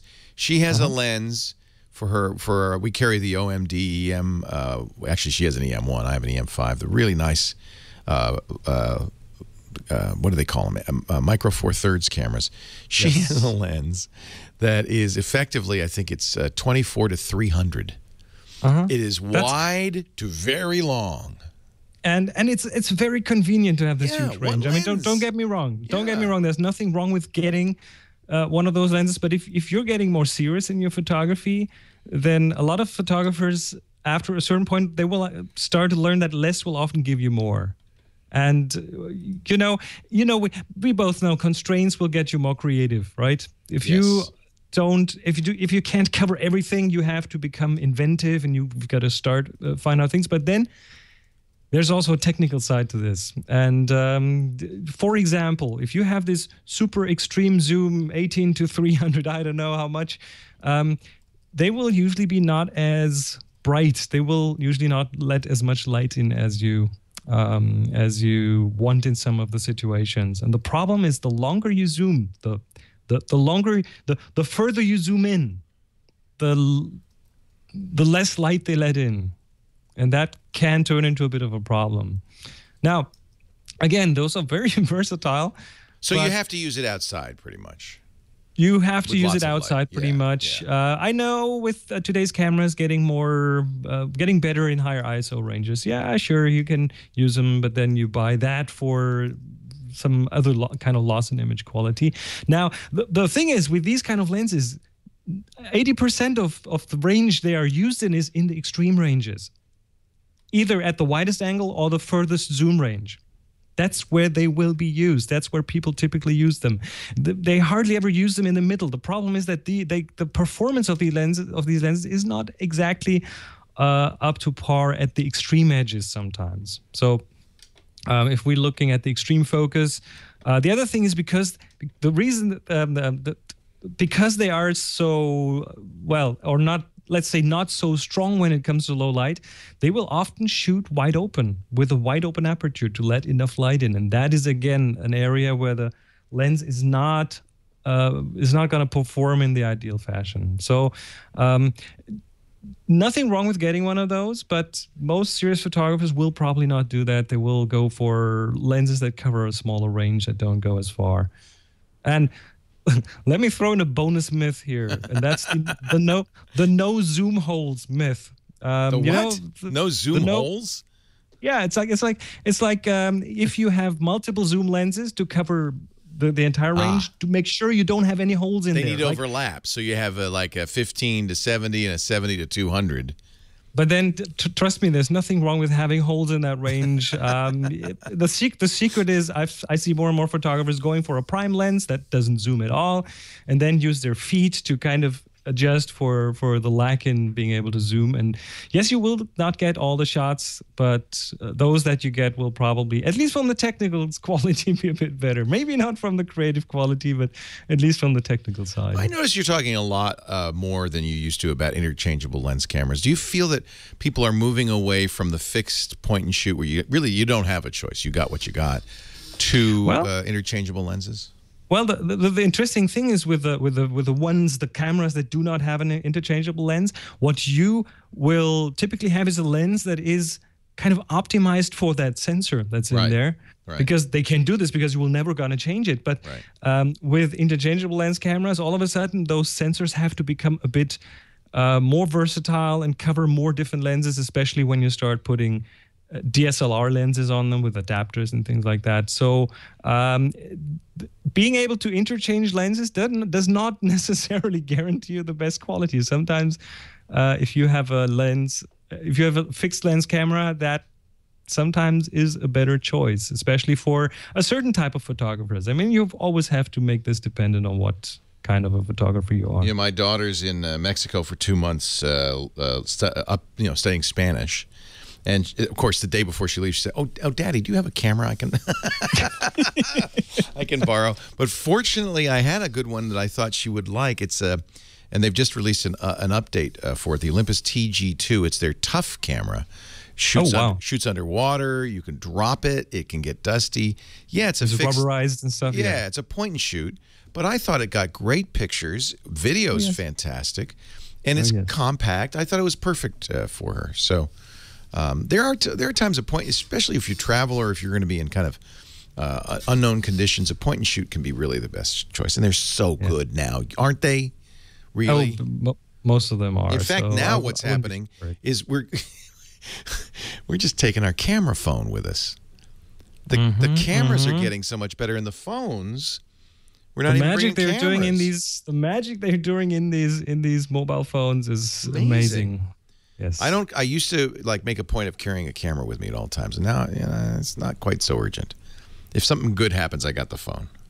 Chris Marquardt. But don't worry about the zoom holes. I think that's no zoom holes. No zoom. The zoom holes are okay. They're fine. Of course, wasn't it you that told me when I went to Antarctica, just bring one lens, that zoom, that 24 to 105. That's all you need. Well, that is not a huge range, right? 24, 105. That's a range that most people can go with, and I know lots of professionals use especially that lens. It's the kit lens on the Canon, on the 5D. Yeah. Chris is at chrismarquardt.com, or you'll get a link in our show notes. TechGuyLabs.com. DiscoverLightroom.com is his Lightroom workshop. Now, we still have a little time to take a picture, and maybe you think we'll do it next week or the week after on our on the 27th. I won't be there next week, and the 27th is kind of the thing that I planned that for. The assignment is flat. So we're not going to tell you what that means. You just think about it. Take a picture. It could be a variety of different interpretations. Take a picture that illustrates the word, the concept, the idea flat. Put the flat in the tag and upload it to Flickr, and then submit it to the Tech Guy group. All of that's free. We'll pick 3 kind of representative images. It's a crazy idea. We talk about pictures on the radio. You can't see them, but we can still talk about them. Actually, we put a link in our show notes. It works surprisingly well. It's fun. Our Tech Guy group is at Flickr.com. Just search for the Big Tech Guy group.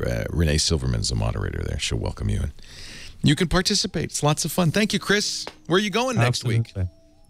I will be holding a workshop in Berlin about analog photography. Should have said Kathmandu. Not quite. Leo Laporte, the Tech Guy. Kathmandu. You've been to Kathmandu. Oh, yeah, several times. We'll be there again in May. Yeah. When Bob Seeger says, I'm going to Kathmandu, does he really understand what he's saying there? The question is, when did he record the song? Oh, it's a hip. it was a hippie place to go. It's from the 70s, right? Yeah. In the old days, you'd go to Kathmandu. Kathmandu. To inhale the fine air. Yes, exactly. Thank you, Chris. Absolutely. Have a good one. See you again in 2 weeks. All right. Have a great trip. Take care. Bye-bye. Great workshop, too. I'm going to Kathmandu. That's probably why, right? Yeah, it's for the air.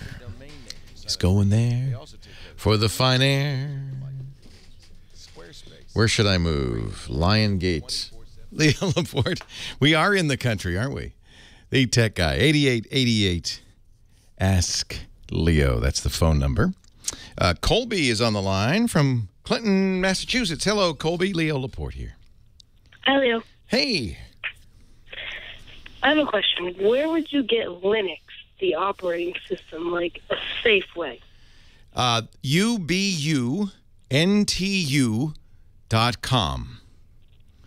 Ubuntu.com. Now, I mentioned earlier a great website, DistroWatch.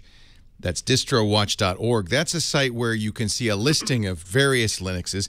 All of those will have links, and all of those are reliable links. Yeah, because I have a Windows XP computer. Yeah. Tuesday is the deadline, so...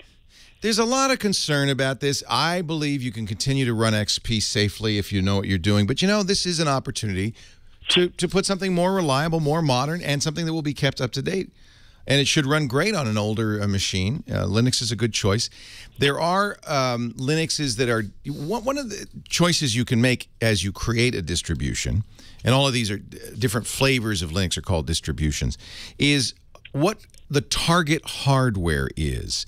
So you can say, look, I'm going to create a Linux that's designed for older machines, you know, Pentium 2s, Pentium 3s, the early core processors. I'm going to design this Linux to be optimized for machines with less memory, 2 gigs of RAM, for instance, instead of 8 or 4.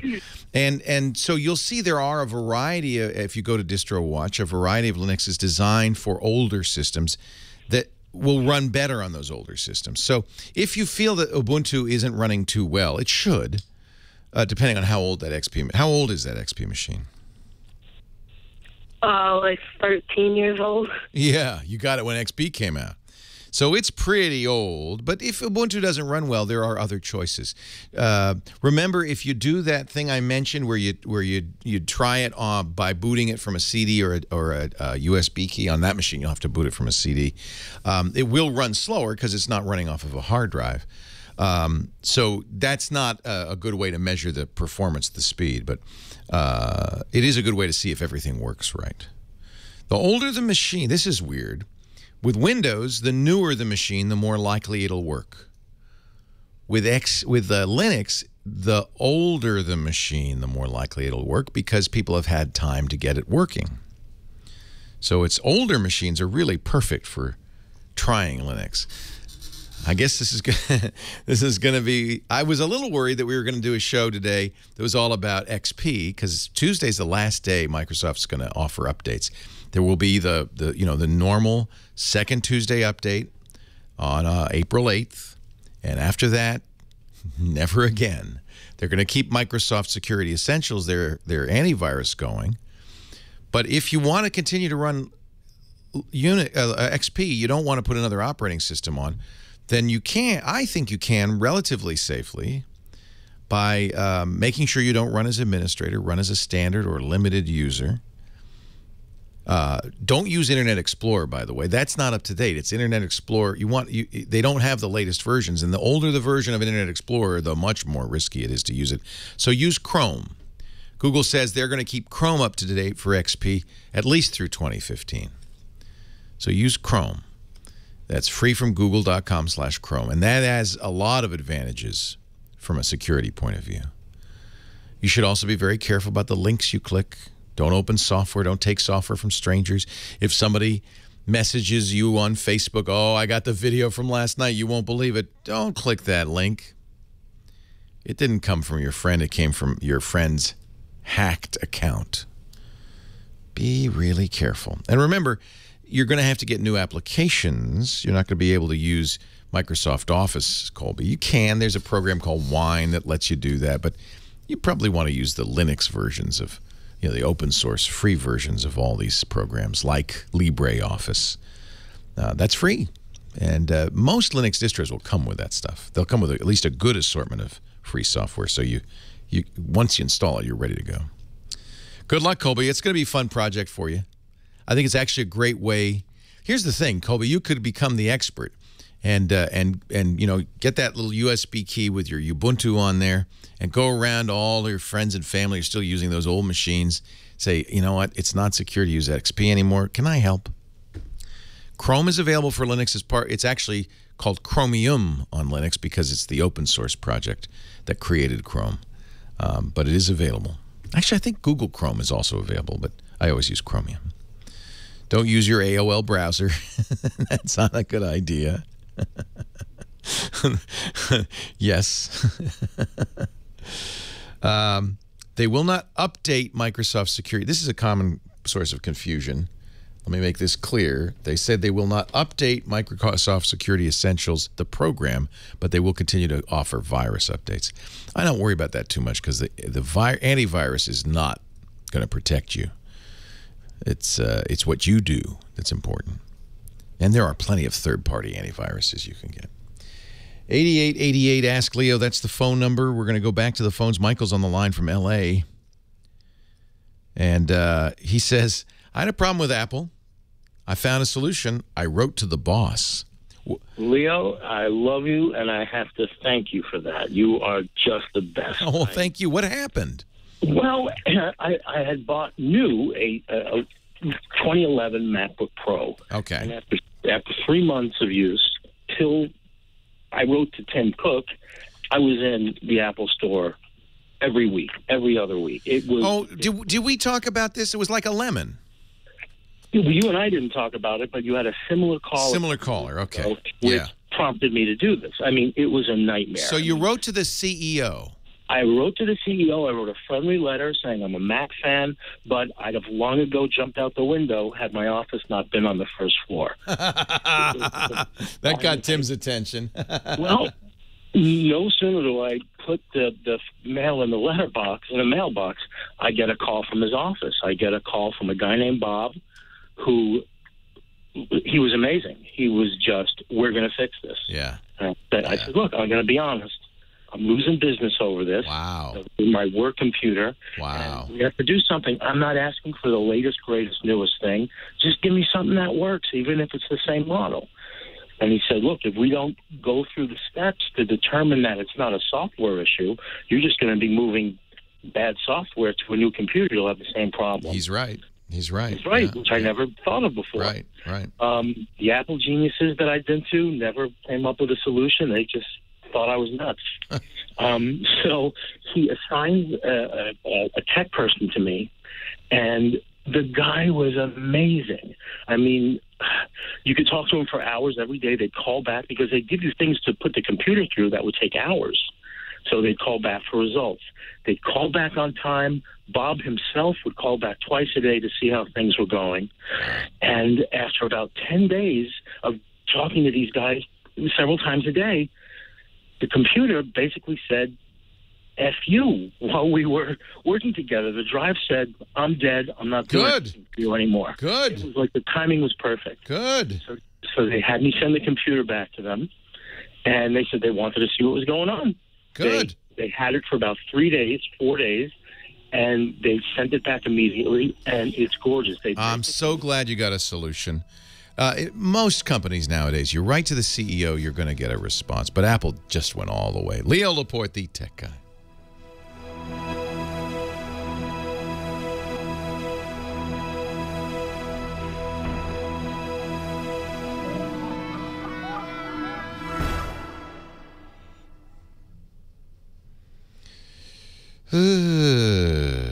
What did he say? F you? The drive said what? I love that.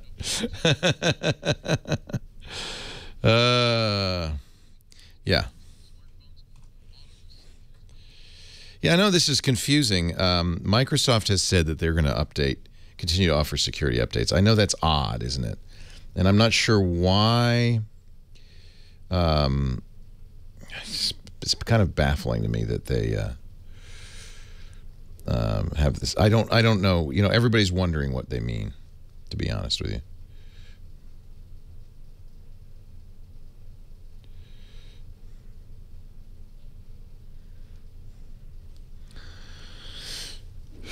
So I guess it remains to be seen. But they have said publicly that they want to continue to offer updates. But you know what? There's plenty of other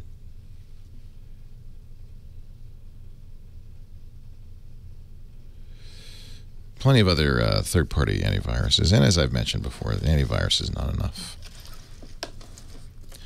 I don't like Clamwin particularly.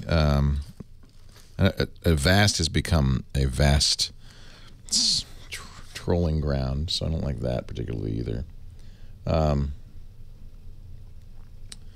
sure what I'd recommend, to be honest. Yeah, the hard drive said F you. I can't believe he said that. Love it. Oh, this is funny. Alex Gumpel. Apparently the screen on Highway 101 had the same problem.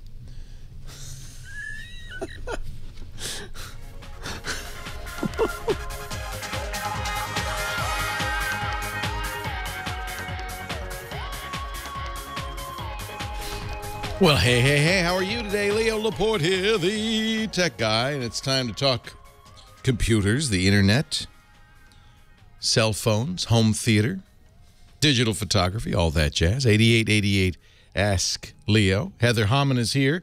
The Phone Ranger. She, I like that gesture. Yes! She's lining up the callers, getting us ready. Who should I begin the hour with? The way you say it just makes me feel so strong. Hi-yo, Silver, and away! Mike in Lake Forest. Uh-oh, creepy, creepy virus. Uh-oh, creepy, creepy. Hello, Mike. Leo Laporte, the tech guy. Hello, Mike. Mike in Lake Forest. Creepy, creepy. Hello, Mike. Okay. Okay. Heather, you have failed me. Mike, do you think he fell asleep? I don't know. I just checked on him. Oh, man. He probably, thought he'd have a breath mint before he talks, and there you go. That's what happens. I'll just put him back on hold. Yeah, good. I'll check in. He'll have fresh breath momentarily. Yeah, but Red in LA also needs Red is your here. help. Red is here. Hello, Red. Leo Laporte, the tech guy. Hi, Leo. I just bought a Synology NAS for my Mac and PC office, and by the way, everybody in the audience is going, he bought a what? Yeah, I'll tell you what it is so we can continue on. Synology is a company, S-Y-N-ology, and a NAS is a network attached storage. It's a great thing. I recommend them all the time. It's a kind of a computer without a computer screen, mouse, or keyboard. It just sits on your network, and really what it is mostly is massive storage. But there's lots of other things you can do with it. So go ahead. Okay, and when I mount volumes or shared folders on my Mac, the Spotlight search basically doesn't work. And I've found, a lot of searching and Googling and that, and first I had to find that to enable indexing on it using a Mac terminal command, and then after it's enabled, you have to actually activate it. So there's two separate commands, and I did that, and I got the barber pole that says that Spotlight is starting to index the volume, but it never actually does it. And when after the barber pole disappears, I never get a progress bar that's 70 minutes. The barber pole will go for like five or 10 minutes, and then it's done. And I type the search term that I know is there, like a folder in the root, and it won't find it. Or it'll find it, but it'll take it literally 20 or 30 seconds to find a folder in the root of the share. So I'm just looking for some way, if anybody knows, how to better force indexing on a remote Mac volume, on a NAS. Yeah. I'm going to take a wild guess. I don't know, but it's probably that the NAS is a different file system than a Mac. It's not a journaled HFS file system. It's probably ext3. It's a different file system. And I'm guessing Spotlight can't index it for some reason. Can't figure it out. Yeah. A NAS, in general, while a NAS looks like a local drive, it isn't, and the operating system kind of knows it's not. It may also be how you've mounted the NAS. Are you using AFP to see the NAS? Definitely. When I do get info on it, it shows it's not an SMP or anything else. It's an AFP, sure. Yeah, so that's the Apple protocol for networked drives. That makes it look more like a local drive to the Apple. So you've mounted it as AFP. That's good. Yeah, I don't know if it would work with SMB. It might. But AFP is the Apple protocol, so you definitely want to use that. I don't know. I'm going to have to throw it to the chat room to see if they have any experience. Why doesn't Spotlight work with a NAS drive instead of and workarounds? I mean, even a third party. I found some freeware third party searchers for the Mac that will work on any volume and will even search for content, but they're super slow. Yeah. Spotlight is so That's fast. what's great about Spotlight. You start typing and it starts giving you results right away.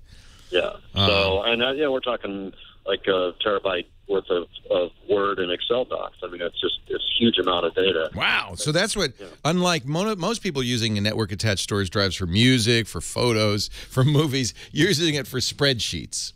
Well, and there's photos and stuff too, but I mean, it's a lot of just office type stuff and photos from site visits and that kind of thing. So anyway, I'm just trying to figure out how to get Spotlight search to work on a remote NAS volume. I am looking at a I'm looking at a discussion on Apple's support forums. You're not alone. I'll tell you what. I'll put a link in our on our website to this discussion because it's referring to Lion, which is an older. I presume using Mavericks, right? Yes. Yeah. But it may be that some of the same issues, and there are some really good tips that let you at least. Is it like the terminal commands to enable? You know, and I did that, and I was getting. I couldn't even get the barber pole to start searching for the spotlight thing to start searching until I did both first to enable it and then to activate it, and I got that. It's just. You actually said it at the beginning. I think it's because the internal file structure is something that the in theory, AFP or SMB hides that. That's the whole point of those protocols. Is you don't need to know about the file system. We'll just make sure it looks like a real drive to you. And I'm looking on this discussion on the Apple site, and in fact, the guy was able to get. Drives that are both SMB and AFP to index with Spotlight. So, all right, well, great. I will check it out. Yeah, I'll put that on the show notes. And it may be also that it did index, but the index is corrupted, and it thinks it's got it. And so it's not, there may be things like that in there. But this has a lot. This is a 33-page post on the Apple discussion forums. Yeah. So I figure some of the tips inside there will be useful. Well, I'll good luck. Really and let me know. Email Leo at techguylabs.com with your outcome because I'd like to hear how it worked. I'll report back. Thank you. Appreciate it, Red. This is one of the things I'm really grateful to. They're putting me out of business, but I'm really grateful to both Microsoft, actually particularly to Microsoft, but also somewhat to Apple. Both companies have put their knowledge bases online. Microsoft especially. The support knowledge base online on Microsoft is incredible. And it is a treasure trove of tips and hints to help you solve problems. It's a very good thing to know about. If you go to support, if you're using Windows, go to support.microsoft.com, and you can search that knowledge base, or KB, for almost any symptom or problems and find really great tech information there. Much better than, in many cases, you'd get from calling tech support at a company. Apple's done some of that, not as much as I'd like. I'd like to see more. Now, I'm looking on the Synology forums. Forums are a great place for this because that's where customers go and say, hey, something's not working, blah, blah, blah. And I'm looking at the Synology forums, and there's some information there as well.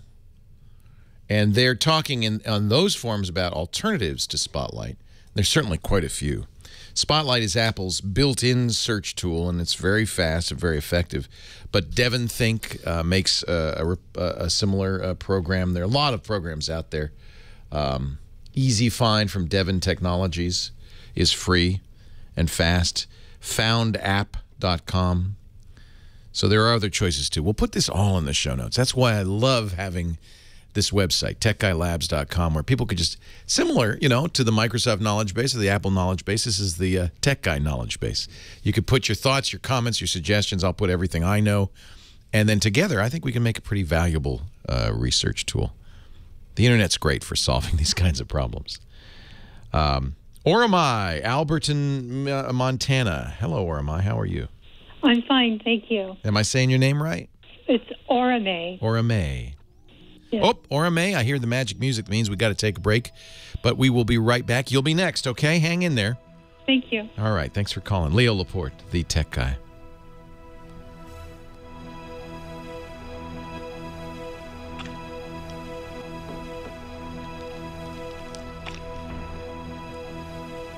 Somebody asked, why do you do 2 news shows? So you could all just do it all in one news show. And I made the mistake of saying, well, why does Coca-Cola have Diet Coke and Coke Zero? And the very literal-minded people in the chat room have now spent many, many minutes talking about the differences between Diet Coke and Coke Zero and why Coke has 2 different flavors. And I learned so much today. I didn't know I cared. I was making an analogy. I just meant that different strokes for different folks. I don't know. I should have. Have you seen that new Diet Coke campaign? See, even you. Clearly, Diet Coke is a fascinating topic. Not really, but what's their new campaign? Basically, it looks like the way they've structured the sentences and the fonts, and certain fonts are really light. So what comes to the fore is "You're on Coke." Wow. Diet is smaller. Holy cow. And in a lot of the billboards, the other verbiage, sort of floats to the background. They always said that this, what was it called? The Hidden Persuaders. Yes.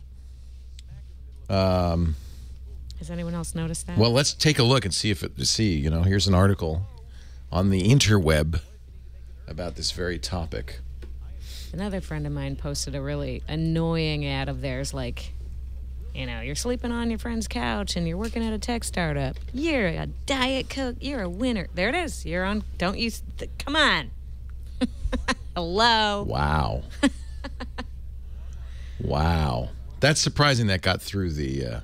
This is, by the way, Adweek, which is the journal of record for the advertising industry. Oh, wow. Oh, good. What So has I'm not the Diet only Coke person who been thought that. snorting? Yeah, thank you. In the way the tagline "You're on" the logo position, the brand new ad seemed to refer to drug use. Wow. The campaign by Droga 5 in New York has been building considerable buzz. I'm so impressed that someone at Ad Age had the same thought as me. Oh, honey, of course, look they're at saying this. It much better than I am. There apparently have been a few tweets on the subject. Right. Is that the ad where it's like, oh, you live in San Francisco, you moved to New York web. with the clothes on your back, the cash in your pocket, and your eyes on the prize. You're on Coke. It's just so... Wow. I love that whole kind of "we get you" kind of You're thing. And it's wrong. Like, no, you don't. You're on Coke. You moved to New York with 2 turntables, a microphone, and a really cool DJ name. You're on Oh, Coke. God, that makes me violent. Thank you, Burke. I'm like, eat it. Even Taylor Swift is on Coke. Wow. So that's how she maintains that figure. She does seem awfully happy. And skinny. I'm on Coke, I'm on Coke, I'm Coke, Coke, Coke, Coke, I like that, Coke, Coke, Coke. I'm on Coke, I have Coke, Coke, and I feel very, very, very ready to talk on Coke. I'm going to say a lot of words because I'm on Coke, I'm on Coke, I'm on Coke, and I'm feeling much better right now. And I don't have to snort it anymore because I can drink it in a can. And I'm feeling very, very, very fast. You're on. Hi, I'm Taylor Swift, and I'm going to sing. She's like, let's roll. Let's roll. Oh, God, you're so cool. You're so cool. Yeah, I'm ready. I'm 17 years old and I'm on Coke. I'm always ready. I was born ready. I was born ready. I follow her on Instagram. She's a nice girl. Don't say anything bad about her.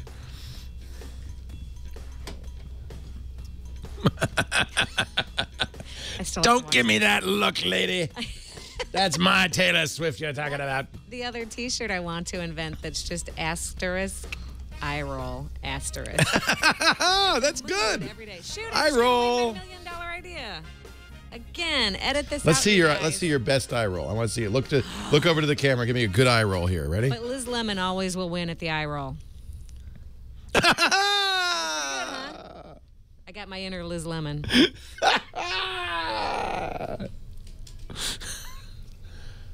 I can't do it. You got to teach me. You taught me. Aw. Now you have to teach me. Eye roll. Leah Laporte, the tech guy. Let's see. Oh, poor Aura May. She waited an hour to get on, and then I put her on hold. That's okay. You're very, very patient. Thank you, Aura May. Well, you're very welcome. I bought a Lenovo laptop a couple years ago, and I tried to hook it up to my printer on my Dell, and it wouldn't work. So I called Dell, and they said they're not compatible. Oh, come on, they are. That's terrible, Dell. They just were mad at you for buying a competitor. Well, I didn't tell them the brand. I'm smarter than that. So you said, but what? How did they know it wouldn't work? Well, they looked up the my Dell computer, my desktop, and they said it was too old. Ah, the printer was too old? Yes. Yeah. So I decided I'm going to get an HP printer, but I don't know what kind of printer. And I'm just out of curiosity, why HP? Because that's the one I saw on the paper. I'm being honest, I know nothing about printers. Yeah, let me help you buy a printer. I'm going to help you. This is just for personal. It's not work. Yeah, so I'm going to ask you a series of questions that'll help me narrow it down. And first, let me ask you: you want to connect it directly to the Lenovo, or do you have a Wi-Fi network in the house? When you get on the internet, is it wirelessly or wired? Yeah, it's wireless. Okay.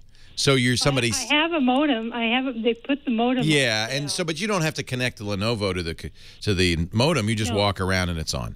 So that's good. That means you have a wireless network in your house. That adds to your flexibility because you don't have to connect the printer to the computer.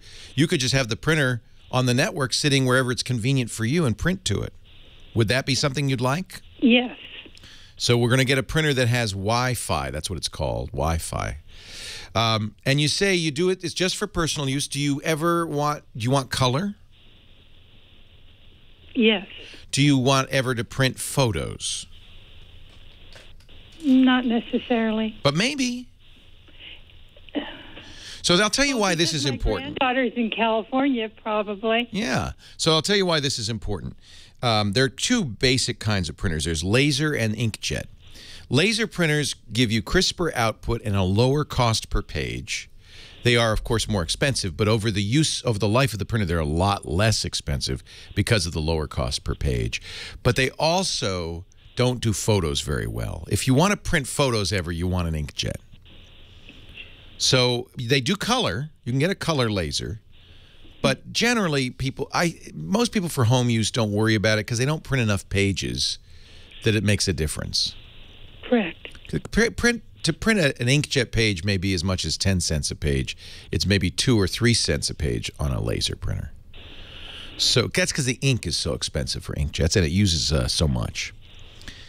However, I'm thinking, okay, you're fine. We're going to get you an inkjet. We're going to get you a wireless networking inkjet. We're going to get you one that if you decided you wanted to print photos, you could, but you don't have to. Mm-hmm. Both HP and Epson, those are the two big brand names, make printers of that kind. I happen to be an Epson fan because, well, they're a sponsor, but also I've had both, and I've for years ended up buying Epson. Home printers are Wi-Fi enabled. They call them the expression printers. They do good photographic prints. You don't need an all-in-one. You're going to see a lot of people saying all-in-one. I don't think you need an all-in-one. Do you ever want to make copies? Occasionally. Okay. So an all-in-one has a scanner built into it. And that's kind of nice because you can then scan paper documents and put them in your computer. And the wireless is nice because that means you don't have to run over to the computer, press a button, and hook it all up. You can just put it in it's easier. So I'm thinking you're going to probably want an Epson 310, the Perfection 310. Very affordable. We're talking $85. Oh, shoot. That's nothing. Yeah, well, that's because they get you on the ink. Okay. Maybe that's more photo focused. So maybe instead of getting you an Epson 310, mostly you're going to print pages. Yes. Yeah. 310 does a very nice job with photos, but maybe that's not the best choice if you're not doing photos. And I think we're not going to get you I don't think we're going to get you a laser. I think that you see how inexpensive these inkjets are. They're inexpensive because they make it up in the ink, right? Okay. I also like the Artisan line, the Epson Artisan, the Expression or the Artisan. They still make the Artisan. I've had Artisans for years, and I just love these. Okay. They print two-sided, which will save you money. They're wireless, which is more convenient. I think they've gotten a little bit more reasonable on the ink. I'm just looking for maybe the 410 might be a better one for you. The Artisan 410? Yeah, or Expressions. Just look at the Epson Expression line. And you could pick the one that matches your needs. But we're talking, under $100 here for some of these. They're very affordable. But remember, the ink, each time you have to replace all the cartridges, is going to cost you that much. Okay, now can those cartridges be refilled? Oh, yeah. No, don't. Oh, no, don't. Not by hand. Buy new cartridges. Don't ever do that by hand. Oh, I don't do it by hand. I take it down to No. Cartridge World and have them. Yeah, don't do Cartridge World. Well, I mean, It's a false economy. I'll tell you why. The cartridge is more than the ink. It's replacing the print head, and most of the new printers won't let you do that anyway. Oh. Another good brand, and I've loved them for years, is Canon.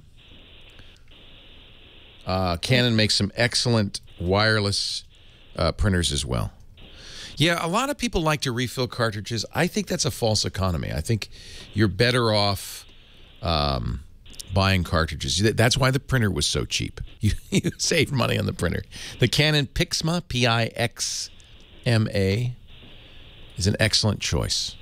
You don't need fax, I'm thinking, right? No. No. But you might want a little scanner in there so you can do copies. I think... I do copies. Yeah. I think the Canon Pixma or the Epson Expression, and then you pick the one that meets your price and capabilities. I think those are the best. Great. Yeah. And they're going to work fine. Because they're wireless, you're not going to have a compatibility issue probably ever again. The compatibility issue comes from how you connect to the computer. And we don't have to worry about it anymore. It's connecting wirelessly. Yeah. Well, that makes it much easier. Oh, yeah. Yeah. Great. Well, thank you very much. My very great pleasure. Somebody in the chat room is reminding me about the Wirecutter, a great site. Anytime you want to say, what is the one I should buy?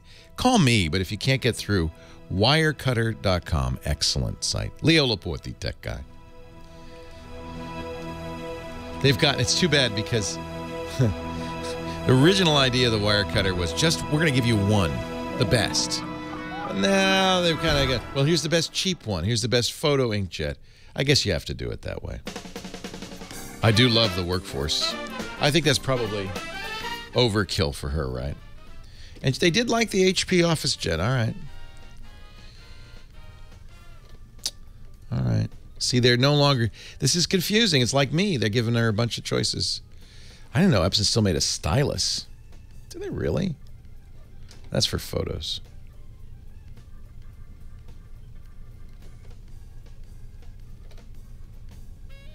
I love my Workforce, but I have the big Workforce. I have texted Kevin. I don't know if I still have his phone number, but I asked him to be on the show.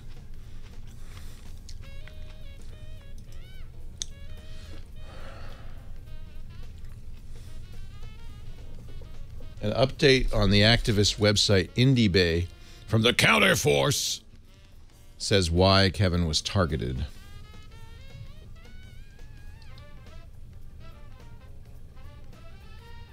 They want these guys, they're just smoking crack now.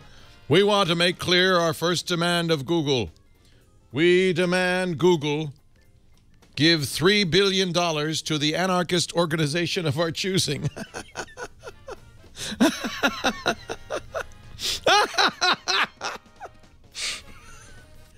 Oh Lordy. Oh, Lordy. I am an anarchist. I don't like anything. I hope we don't become the People's Republic of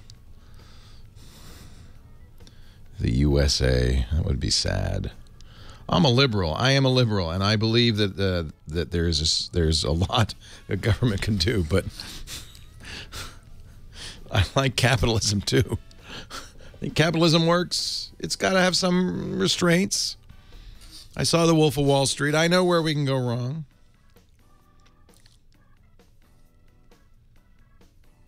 Why are people so scared of Google? Hey, boy.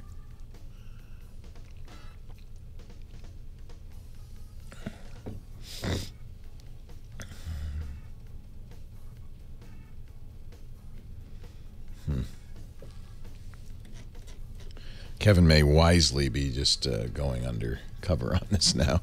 He'd probably be smart just to shut up, not attract any more attention. No, anarchy has nothing to do with anything but anarchy. Anarchy doesn't want any government of any kind, right? But what do they want? This is just nuts. These people are nuts. I mean, read what they want. They want the anarchist group to set up neighborhoods and stuff. That's not what anarchists do. No, I've always been a liberal. A little Devo. We had Devo perform at our opening party for the Tech TV channel. It's called ZDTV back then. And even back then, in 1998, they were pretty much has-beens. So, I could tell I've offended Heather Hammond, who doth love the Devo. Someone has struck a chord. That's all right. Actually, Mark Mothersbaugh, who was one of the founding members of Devo, he may have even been the evil genius behind it, is very active doing movie soundtracks, movie music, and he's brilliant. Oh, Does he make music still? I'm sure of it, at least for movies. He's a musical director for sure. Yeah. Anyway, really great. I still love them. You like the planter hats, the plastic planter hats. Wow, yeah. Crack that whip. Their version of Can't Get No Satisfaction. Hello. Love them. Jamie? Am I done? Have I talked to everybody that I started talking to? Can I now move on? That is correct. Okay. Please move on. Please keep track for me because I have no. Pennsylvania Turnpike. Jamie on the Pennsylvania Turnpike. By now he's in New Jersey. Hi, Jamie. Hi, not exactly New Jersey, but Hagerstown, Maryland. Hagerstown, Maryland. All right. Yeah, N3 EOP, 18-wheel mobile. Well, it's good to talk to you. Eastbound and down. Eastbound and down. Yeah. No more CBs in the trucks anymore, right? Actually, we do, but they're not used like they were back in the good old days. They're both mostly, well, I won't repeat what they say. Do they, do a lot of truckers use ham radio? Are they a lot of truckers hams now? There are a number of truckers nets. I've checked in on the ones down on 20 meters. There's a couple down on 40. I've checked into from time to time. You'd guess they'd be on FM. They'd be kind of, I mean, in other words, a replacement for CB. Yeah, there is some talk about various people about using the MURS, the multi-use radio service on 150, and there are some people running FRS up on 460 bands. Yeah. CB is basically FRS now, Family Radio Service they call it, but it's not very family oriented. I can tell you that. All right, I'll stay off it. When I became a ham not so long ago, I was told we don't say breaker 19. That's right. We don't say breaker at all. About all I use channel 19 for anymore is to find out if 10 meters is open to anywhere. There you go. I like it. That's a good use for it. Well, what can I do for you, Jamie? Okay, well, sitting back at home, I got several hundred discs, DVDs, Blu-rays, and whatnot that I'm wanting to rip while I'm driving because I basically have a lot of time where the computer can be up, but I'm not actually using it because I'm sitting at the steering wheel. Right. And I want to, maybe in the morning rip a couple discs, and while I'm running during the day, it'll compress them, and then when I park, I can rip a couple more and let it compress overnight. You're a perfect case for this. You've got the computer there, but you're not using it, so you could keep an eye on things. Yeah. Right. Yeah. Right. I'm building up a new system, and I'm definitely going to have an SSD as the primary drive. My question, though, is because of the vibration and the potholes and such, some of these roads are not that great.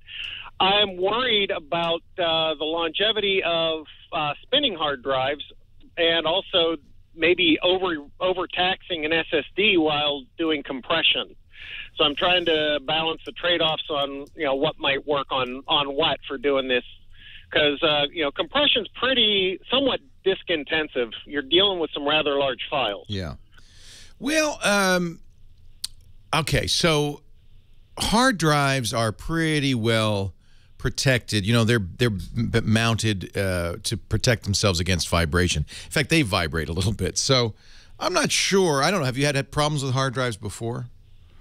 I haven't run it mobile. This is a system I'm building up. Okay. I know laptops take a good beating. Yeah, they do. I think a lot of drivers carry computers with them with hard drives.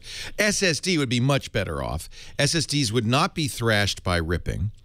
Right. That's fine because basically the way a rip is the colloquial term for taking the contents of a DVD and putting it on your hard drive. The way it it basically works, is a sector of the DVD is loaded up into memory. The program you're using, and you're probably going to use Handbrake, but there are a variety of them. Let's say you're using Handbrake, actually does all the work in memory, does the transcoding in memory, and just writes it out. So basically, it's almost as if you're writing a stream of bits to the hard drive.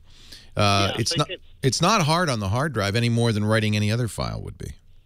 Okay, that pretty much solves it. And then the only drawback to solid state, I mean, solid state would be perfect for using a truck. The only drawback is, of course, cost per gigabyte is higher. Right. What I'm probably going to do is have like a 2 or 3 terabyte USB sitting on. So at the end of the day, when I get them, move it off. Yeah. Get them done. I'll move them off to that drive, which I can shut down when I'm moving. So I don't have the shock issues there at all. More likely the issue would be, can I read the disc reliably? Have you been able to watch movies in the cab while it's... I guess so, because people have DVD players in the cars all the time.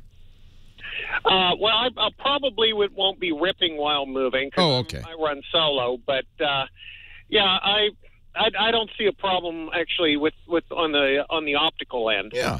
So if that's the one that's going to be most prone to errors from vibration. The rest of it should be fine. Okay. Yeah, SSD is a good choice for this. In fact, it might even speed up the ripping a little bit. That was also what I was thinking of. That's why I was. And then when you pointed out that I'm not thrashing, I'm just streaming out. Yeah. Basically streaming in one very large file and out one that's not so large. All the work is done in RAM.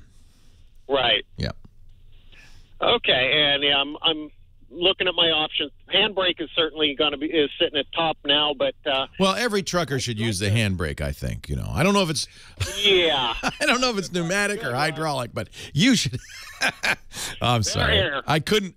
They're all air. Huh? I couldn't resist the pun. It's handbrake is free. It's nicely done. You do need now to download the Video LAN client, a player as well. That does the.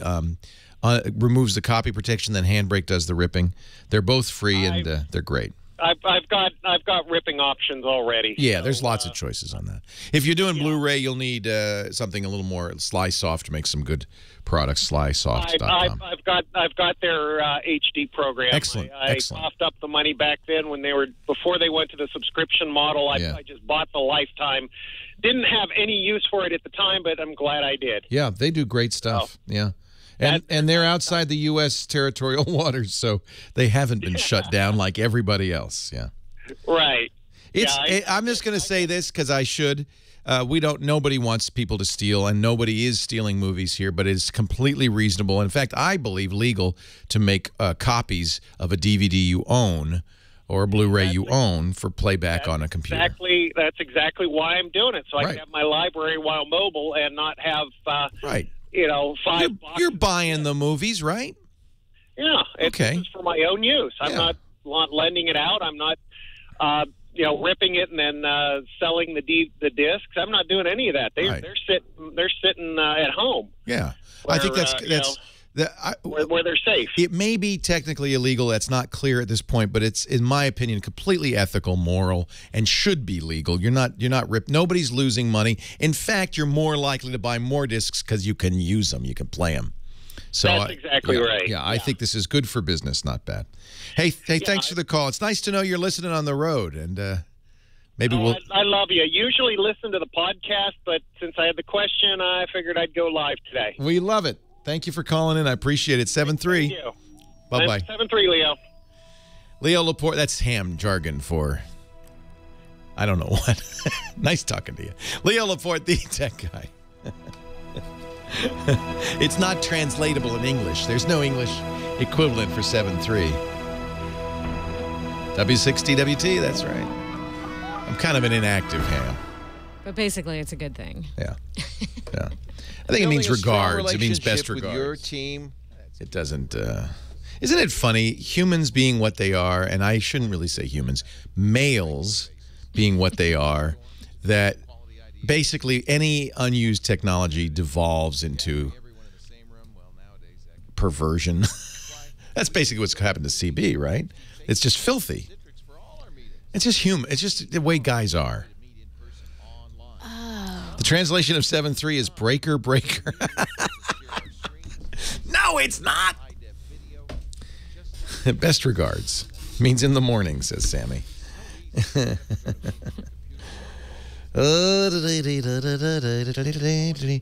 absolutely it's telegraphy. Yeah. Yeah. There are a whole bunch of those. That's exactly right, DLR. Unfortunately, the quote free digital copy that they offer with Blu-rays is so encumbered as to be useless. What does 7.3 sound like in Morse code? I don't know. I've really got to learn CW. That's what I want to do. Because then I wouldn't even have to worry about the noise or anything. It just cuts through. I just want to sit here and go. Oh, that's 7.3. That's good. Or what is it? Da da da da. It's symmetric.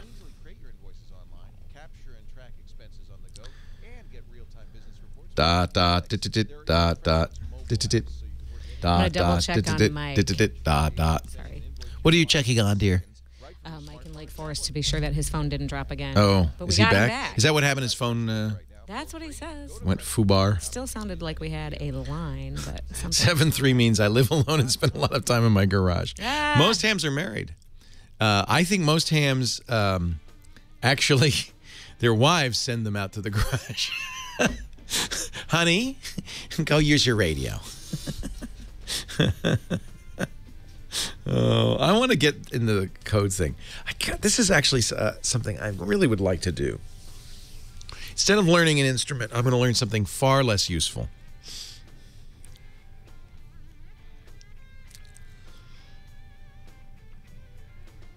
Supposedly the way you're... is Game of Thrones tonight? It's tonight. And Silicon Valley. It's tonight. Whoa. I should play the Silicon Valley promo. Are you saying I should learn Vuvuzela instead of Morse code? Who said that? I'm watching TV tonight, baby. Lisa, get the pizza. I'll be watching TV tonight. So the way to do Morse code... No, I want to learn it by ear. There's no point. If you use a computer for that, then why even be a ham? Because everything you do as a ham, you can do over the internet. Faster, easier, and in higher quality. It's so funny because I don't have a good antenna because it's so noisy here. So we set it up so that I would use an antenna in Carolina over the internet. And it's like, well, why don't I just get on the internet? But I am going to learn. So the way to learn CW, Morse code, apparently, is as music. Yeah, you don't learn like, oh, S is ... You listen, you hear it musically. Da da da da da da da da. Semaphore would be even more useless and provide exercise at the same time. What was that last detail? That great scene? I got it, Carbonite. That great scene in the last detail. Leo Laporte, the tech guy. It's a big night. It's a very big night for geeks tonight, you know. If you are dating a geek, or you're married to a geek, or you know a geek, do not attempt to keep them away from the television tonight. Tonight there are not one but two shows the geeks will want to see. HBO. And if you don't have HBO, you know, your geek is going to be wandering the streets looking for somebody who has HBO. Because Game of Thrones comes back. That's what, season 4 now? I think there's nobody left alive, but somehow they'll find a way. And right after that, the premiere of a show by Mike Judge. He's the guy who did Beavis and Butthead. That may be not his greatest credit. I think Office Space, though. For anybody who ever worked in a cube farm, you'll recognize Office Space. He's doing a show about Silicon Valley, and it's a bunch of young guys and startups, and they debuted it this week in Silicon Valley. They invited a lot of movers and shakers in the valley to go see it, and it was kind of the reactions people had was mixed, to say the least. But I think that's what you'd expect. I'm sure if you showed The Sopranos to the mob, they'd go, well, that's not quite right. Silicon Valley doesn't, I don't know if it paints the startup world in a very pretty picture. Elon Musk did not like it. He was mad. He didn't like it. And, you know, I'm probably going to resent it a little bit because it's archetypes, it's stereotypes. You know, they got the Indian guy, the long-haired, bearded guy, the hipster in the hoodie, and probably Adidas shower thong, flip-flops. Those are all stereotypes, you know. They're not real. And yet, I'm sure we're all going to watch. If nothing else, we're going to watch so that we can complain about it tomorrow when we go into our startup. There was a show, a horrible reality show on Bravo, that was truly insulting and wrong. And I think Amazon, one of their Amazon things was about geeks. I'm hoping, considering that it's Mike Judge and he's pretty smart, that it's going to be a good show. Apparently, according to those who've seen it, within 3 minutes, Eric Schmidt, the former CEO of Google, makes a cameo appearance. And there's a Steve Ballmer in-joke. So the geeks are going to, you know, they have to walk a fine line. You satirize it, but at the same time, who's going to be watching? All the geeks. If it's another Big Bang Theory, I won't be happy. Because I know I'm alone on this. A lot of geeks like Big Bang Theory. I feel it mocks us. It makes fun of us. And I'm very sensitive. All right, let's see if we can get Mike on the line. We're going to try again here in Lake Forest, California. Hi, Mike. Leo Laporte, the tech guy. Hi, Leo. How you doing? I'm well. How are you? I'm good now that I'm back on the line with you. Thank you. I'm sorry. I guess we had some phone issue, but welcome back. Well, thank you. Listen, I've found a virus on my daughter's laptop. Oh. And daughter a teenager? No, she's actually in law school. Oh. All right. So, well, but was she? Do you think she was doing? Was she downloading music or? Oh, all the time. Yeah. All the time. Yeah. So anyway, I went through Microsoft suggested fixes and found out that it definitely was a virus because I cannot update. Any Windows won't update. Yeah. Well, now that can happen by act. But what were the symptoms that made you think virus? Well, because I ran a virus checker, a couple of things. Well, that'll do it. If the virus checker said there's a virus, all right. No, it didn't say that. I didn't get to the finish line on running the virus checker. I ran a full scan and only got through 65% before it just stalled. Okay, that could be other things. What else? Well, as I said, when I went through Microsoft suggested fixes. Okay, that could be other things. Is there any symptom of a virus? Like, do you see a pop-up that says, I'm a virus? No pop-ups. But I wouldn't assume that you have a virus. This could be a bad sector on your hard drive, for instance. Here's something that will is another check. There are online antiviruses you can try. Antivirus.com has one. So does ESET, ESET.com. But here's one I would do that you've already got. Microsoft, unbeknownst to many, puts a tool on every computer called the Malicious Software Removal Tool. I'll call it MRT because that's the abbreviation Microsoft uses. Are you familiar with MRT? Yes, I am. Have you run it? No, I have not run that. Okay, so you can click Start Run. You need a command line, and you need to execute MRT, just MRT. That'll open the window, which, by the way, there's no icon in the menus or anything. There's no way to do this except from the command line. And then MRT, which is run on the second Tuesday of every month in a brief scan, you can run it in a thorough scan. And I would do that and see if it can find something. It's pretty good. If it finds nothing, then it may just be there's a bad sector, Windows Update got stuck. It might not be malware. Don't rush to think it's malware, because I'll be honest, the fix for malware is pretty tough.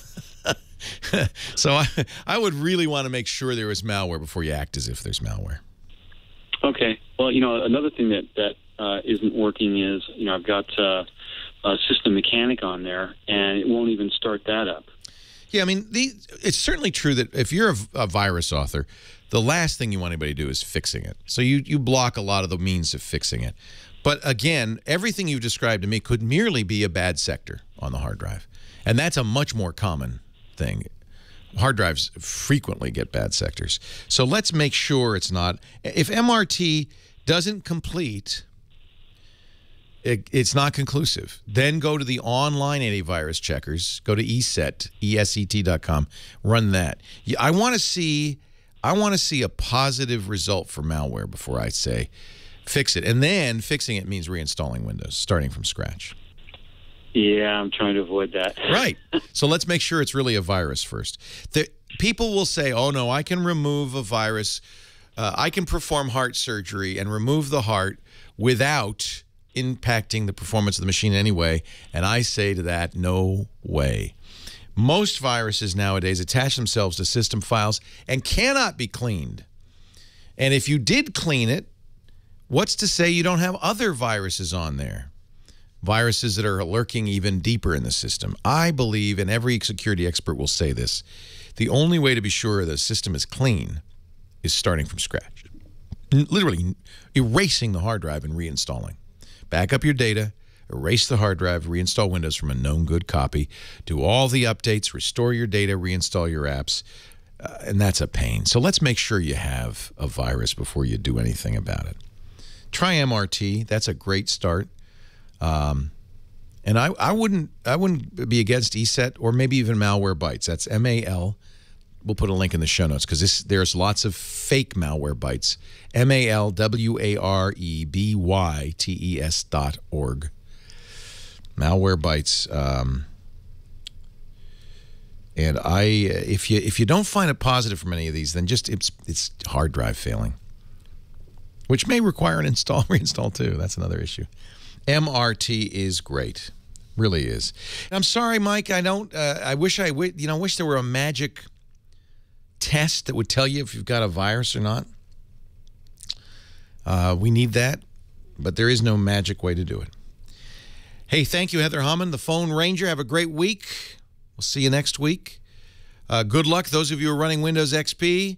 Make sure you get those updates on Tuesday, and then look at our article on how to lock it down if you're going to keep using it. Thanks to Nathan Staten, our musical director, for keeping me in stitches all day long. And thanks to all of you for joining me. I'll see you next time. I'm Leo Laporte, the Tech Guy. Have a great geek week. Well, that's it for the Tech Guy Show for today. I'm Leo Laporte. Thank you so much for joining us. Don't forget, the Tech Guy is just the tip of the iceberg. We do nearly 30 shows now on the Twit Netcast Network, and you'll find them all at twit.tv. We talk about Windows on Windows Weekly, Macintosh on Mac Break Weekly, iPad on iPad Today. You get your daily dose of tech news from Tech News Today, and our weekly roundtable show, This Week in Tech. It's all at twit.tv. And I'll be back next time with another great Tech Guy podcast. Thanks for joining me. See you next time.